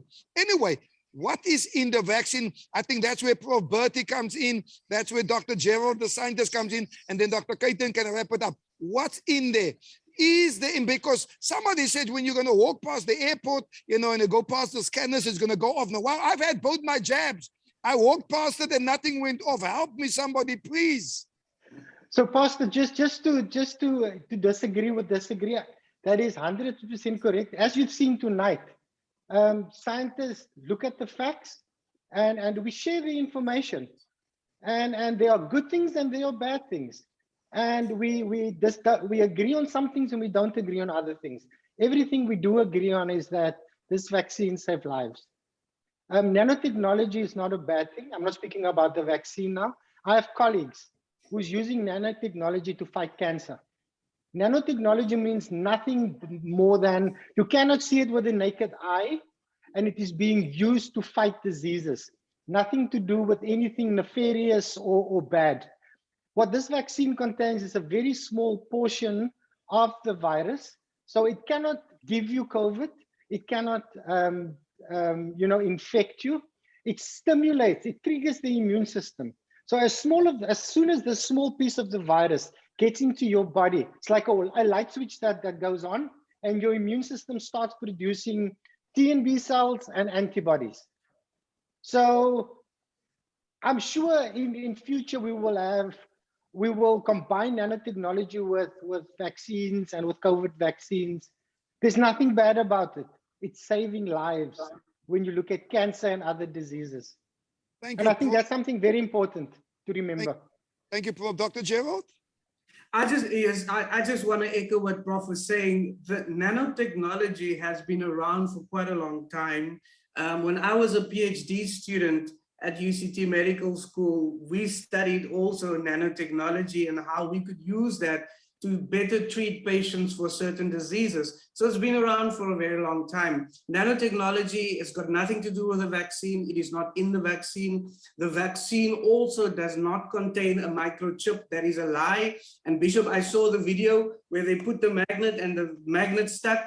And when I took my vaccine, I actually got so worried myself, and I ran around the house and I was looking for a magnet, and I tried it on my arm and it did not stick. So it is actually incorrect to say that.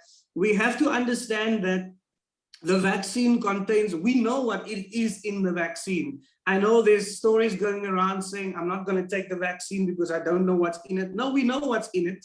We know what the ingredients of the vaccine are. It not only contains a short piece of the genetic information of the virus, but it also contains other things like polysorbate, ethanol, sodium chloride, salts, and all these other kinds of things to make sure that when we inject you with a vaccine, that you don't have an adverse reaction. It controls things like pH and acidity and so forth. So we know what the ingredients of the vaccine are. There's no surprise there. Thank you so much. I'm so glad that I've got Christian doctors and professors on tonight, men of God who is qualified and experts in the field. Dr. Kathan, is there something in the vaccine? Is there a nanotechnology in there? No, as my esteemed colleagues have just said, It's only the virus. We've all walked through the detectors once we've received a vaccine. Nothing has gone off, and I think that comes from the idea that our patients believe that the vaccine is some form of conspiracy to control them, and that there's a detector chip in there that will be able to detect you when you go and live on Mars one day. So the answer is no, it is completely untrue. It is safe, it's not going to hurt you. If it gives you a little pain in the arm, it's like any vaccine. Vaccines have been around for a long time. This is no different to any other vaccine. Don't be scared. Take your jabs. It's to live a quality life. Thank you, Dr. Kathan. Thank you to my panel. I want to conclude Thank you, Bishop. I want to conclude by saying, and then I'm going to give everyone on the panel their final word and goodbye, but I want to say before they do, God is still the healer. Isaiah 53 verses 5, for he was wounded for our transgression. He was bruised for our iniquity. The chastisement of our peace was upon his shoulders, and by his stripes we are healed.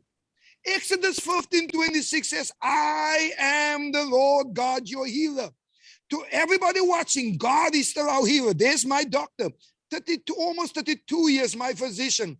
I trust him, but he will tell you, I speak about my God when I go to Dr. Kathan. When me and Dr. Gerald spoke the last time, we speak about God. Dr. Gerald goes on preaching.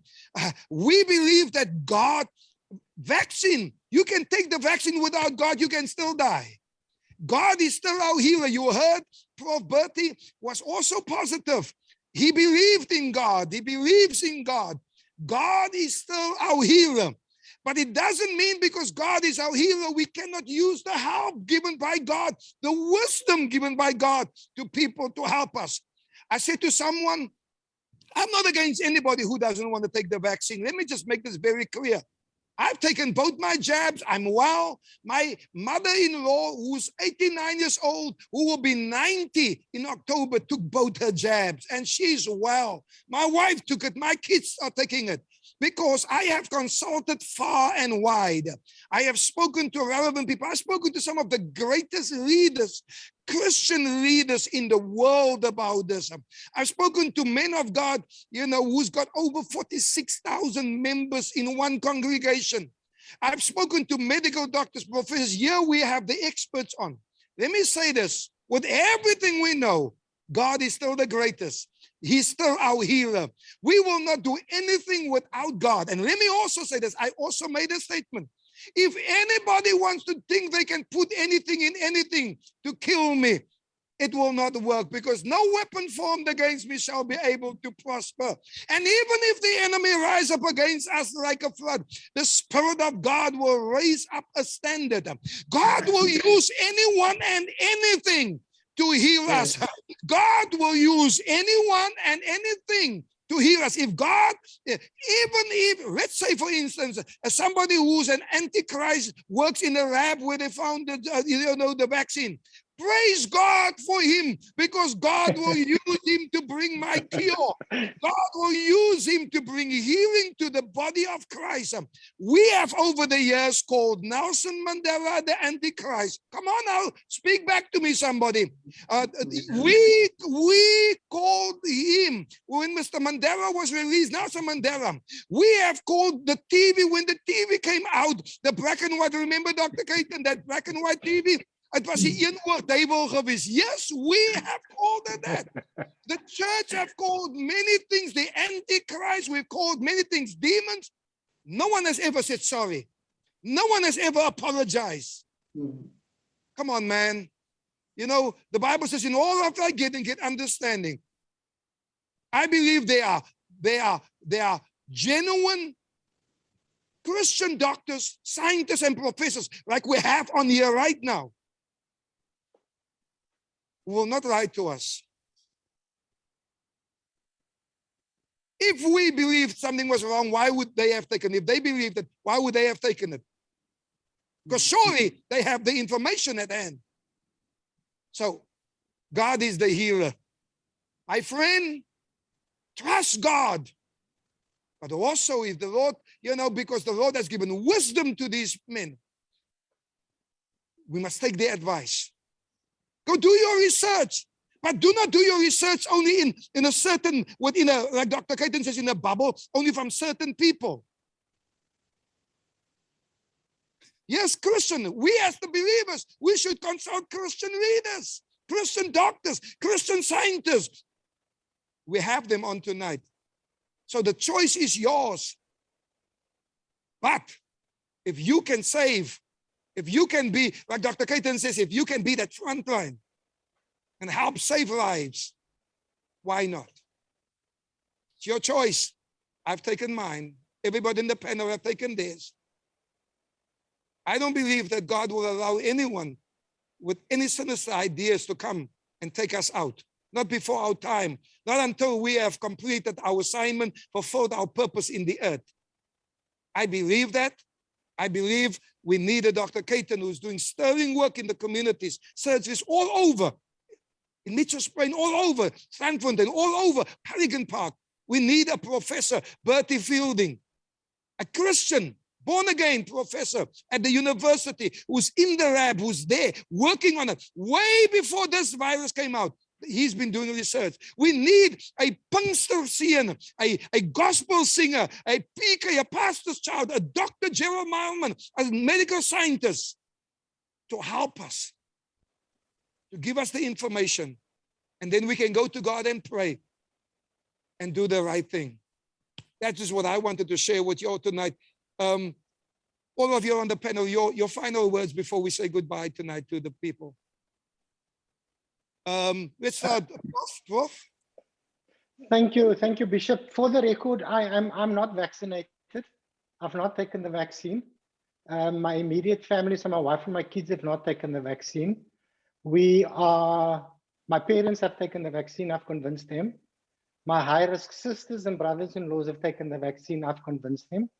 So I'm one of those who believe that we need to use the vaccine currently, especially since we are short on vaccines, to protect those at high risk.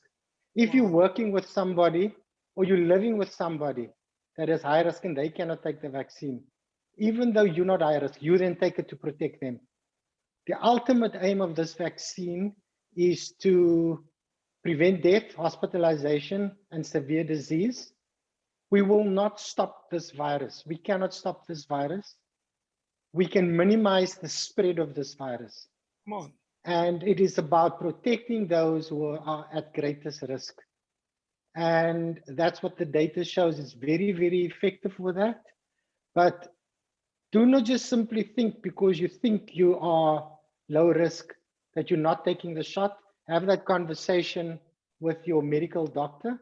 I did not take the vaccine thinking that I am not at high risk, not knowing that I have an underlying condition that creates inflammation. So even though I discussed it with my doctor, we missed it. So there is that risk. It's each one of our choice, but we have to live with those choices. We all have lost family.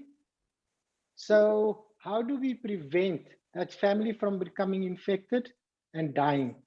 That is the question we need to ask. It's the responsibility of each one of those. I like saying we only minimize spread by each one of us taking social responsibility.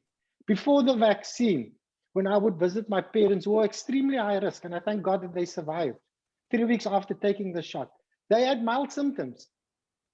Without the vaccine, I'm sure they probably would have died.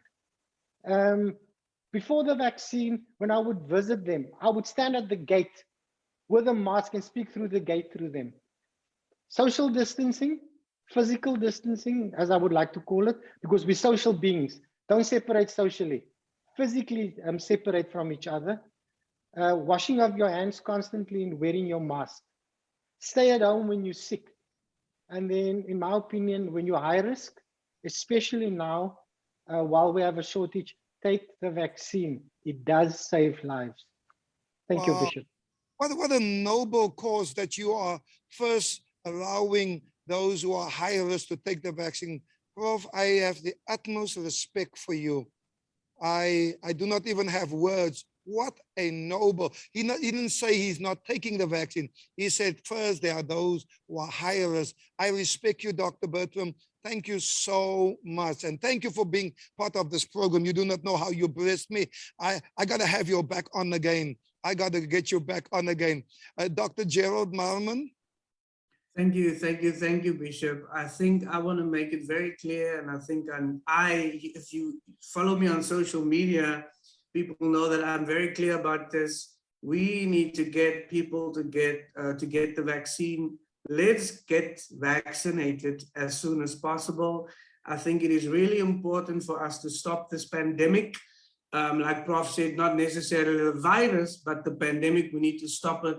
And that's the way to do it. Bishop, you said something beautiful earlier in your closing remark. You said that God still heals. And I love that, because our people need to understand, especially as born-again Christians, taking the vaccine is not an insult to God.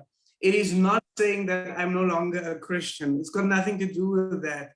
Taking the vaccine is actually wisdom. I think it's godly wisdom, because you're protecting yourselves and saving the lives of your family and your loved ones.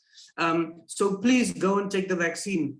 When you said God still heals, Bishop, it struck me. God does heal, but very often he heals through people like medical doctors and medical scientists and people who are on the forefront. And so we are just extensions of the hand of the living God to bring the healing to people. So I think we need to keep that in mind. God bless you. Thank you so much, Dr. Gerald. Dr. David Kathan, your final words? Yeah. First of all, thanks for having me. It's been an honor to be here. It's an honor to have served with Dr. Gerald and Professor Bertie. My conclusion will have many, many sayings, but I like the scripture you ended off with, Isaiah, Bishop. It was my dad's favorite scripture. Oh, I know. But interestingly, I believe that we are all hands of God on earth, and we're all here to alleviate the plight of the suffering, of the poor, of the disenfranchised, of those who don't have. And that has always been my calling to medicine, to alleviate the suffering of the poor. And I will continue to do that. I'm honored to have received my vaccine. I encourage all fellow healthcare workers and all patients that have comorbidities and that are high risk to please have your vaccine. It is responsible, and it is the only way in which any human being can make a difference to God's kingdom on this earth by looking after each other. That is showing our brotherly and sisterly love one to another by making sure we are all healthy. Wow. And if we all help one other individual, or maybe 2 or 4 or 10 other individuals that are battling whether or not to have a vaccine, and we convince them, not by being ugly, but by being loving brothers and sisters, we will make sure that they can keep our country healthy.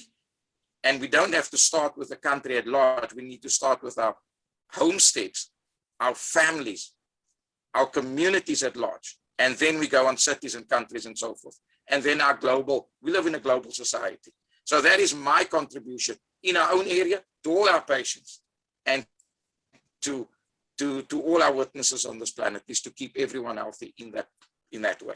So thank you to everybody. Thank you for the viewers, and thank you to my colleagues and to you, Bishop, for having us on this panel. Thank you. So, Dr. Kathan, I want to agree with Everal Garanti says, thank you to all the frontline staff who have put their lives on risk for patients and to do the work, to all the doctors, to all the nurses, to everybody out there. Thank you so much. I want to conclude tonight by reading my wife's message to you all on the panel. My wife, Dr. Patricia Noble, says, thank you, Bishop Noble, for an informative session. Thank you, Dr. David Kathan, Dr. Marman, and Professor Bertie for your sacrifice tonight. Thank you for choosing your fields of expertise. God knew we needed you to study so that you can share your wisdom tonight May God continue to bless you as you journey in this calling. Isn't that a beautiful message coming from our wife? Thank you so much. To all of you, like we always do when we end the program, come on, show some hearts. Oh, you're on already. I see the hearts already on. We always end our program with our viewers, just putting up some hearts. Come on, put up some hearts for our guest tonight. I am extremely honored, Dr. Kathan. Thank you for taking time out. Thank you, Prof. Bertie, running from ENCA. Come on now, y'all. And then coming onto our platform, Dr. Kathan. It's always, this man is so busy. I got to tie him down at times, but he's always available, and I love you for that. Dr. Gerald Maarman, you never say no. May God bless you. I speak every blessing on this panel. I speak every blessing on every viewer. May God bless you. Now you just got to make up your mind and do the right thing. God bless you. We will always love you, no matter what your decision is. Let me just say this. No matter what your decision is, we will always love you, like Dr. Kathan and Prof. and Dr. Gerald says, we will always love you. We just want you, to live. That is our heartbeat, and so you do whatever you think is the right thing to do, even though we know what the right thing is to do. But we will always love you. May you have a wonderful night. May God bless you. May God bless your family. I'll be back next week, Thursday. And please, as you put your hearts on, tell the panel we got to get him back in the next month again. God bless you. Good night. I got to use this moment, Dr. Kathan. Bye-bye. It's always busy. So I got to use the moment just to tie you up, God bless you. I appreciate you. To all our viewers, I'll be back next week, Thursday evening, with another segment of Let's Talk. God bless you. Good night. Good night.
Surely I made it. Is there anybody here who made it? You made it. You should have been dead, sleeping in your grave, but you made it. You made it. You made it. I made it.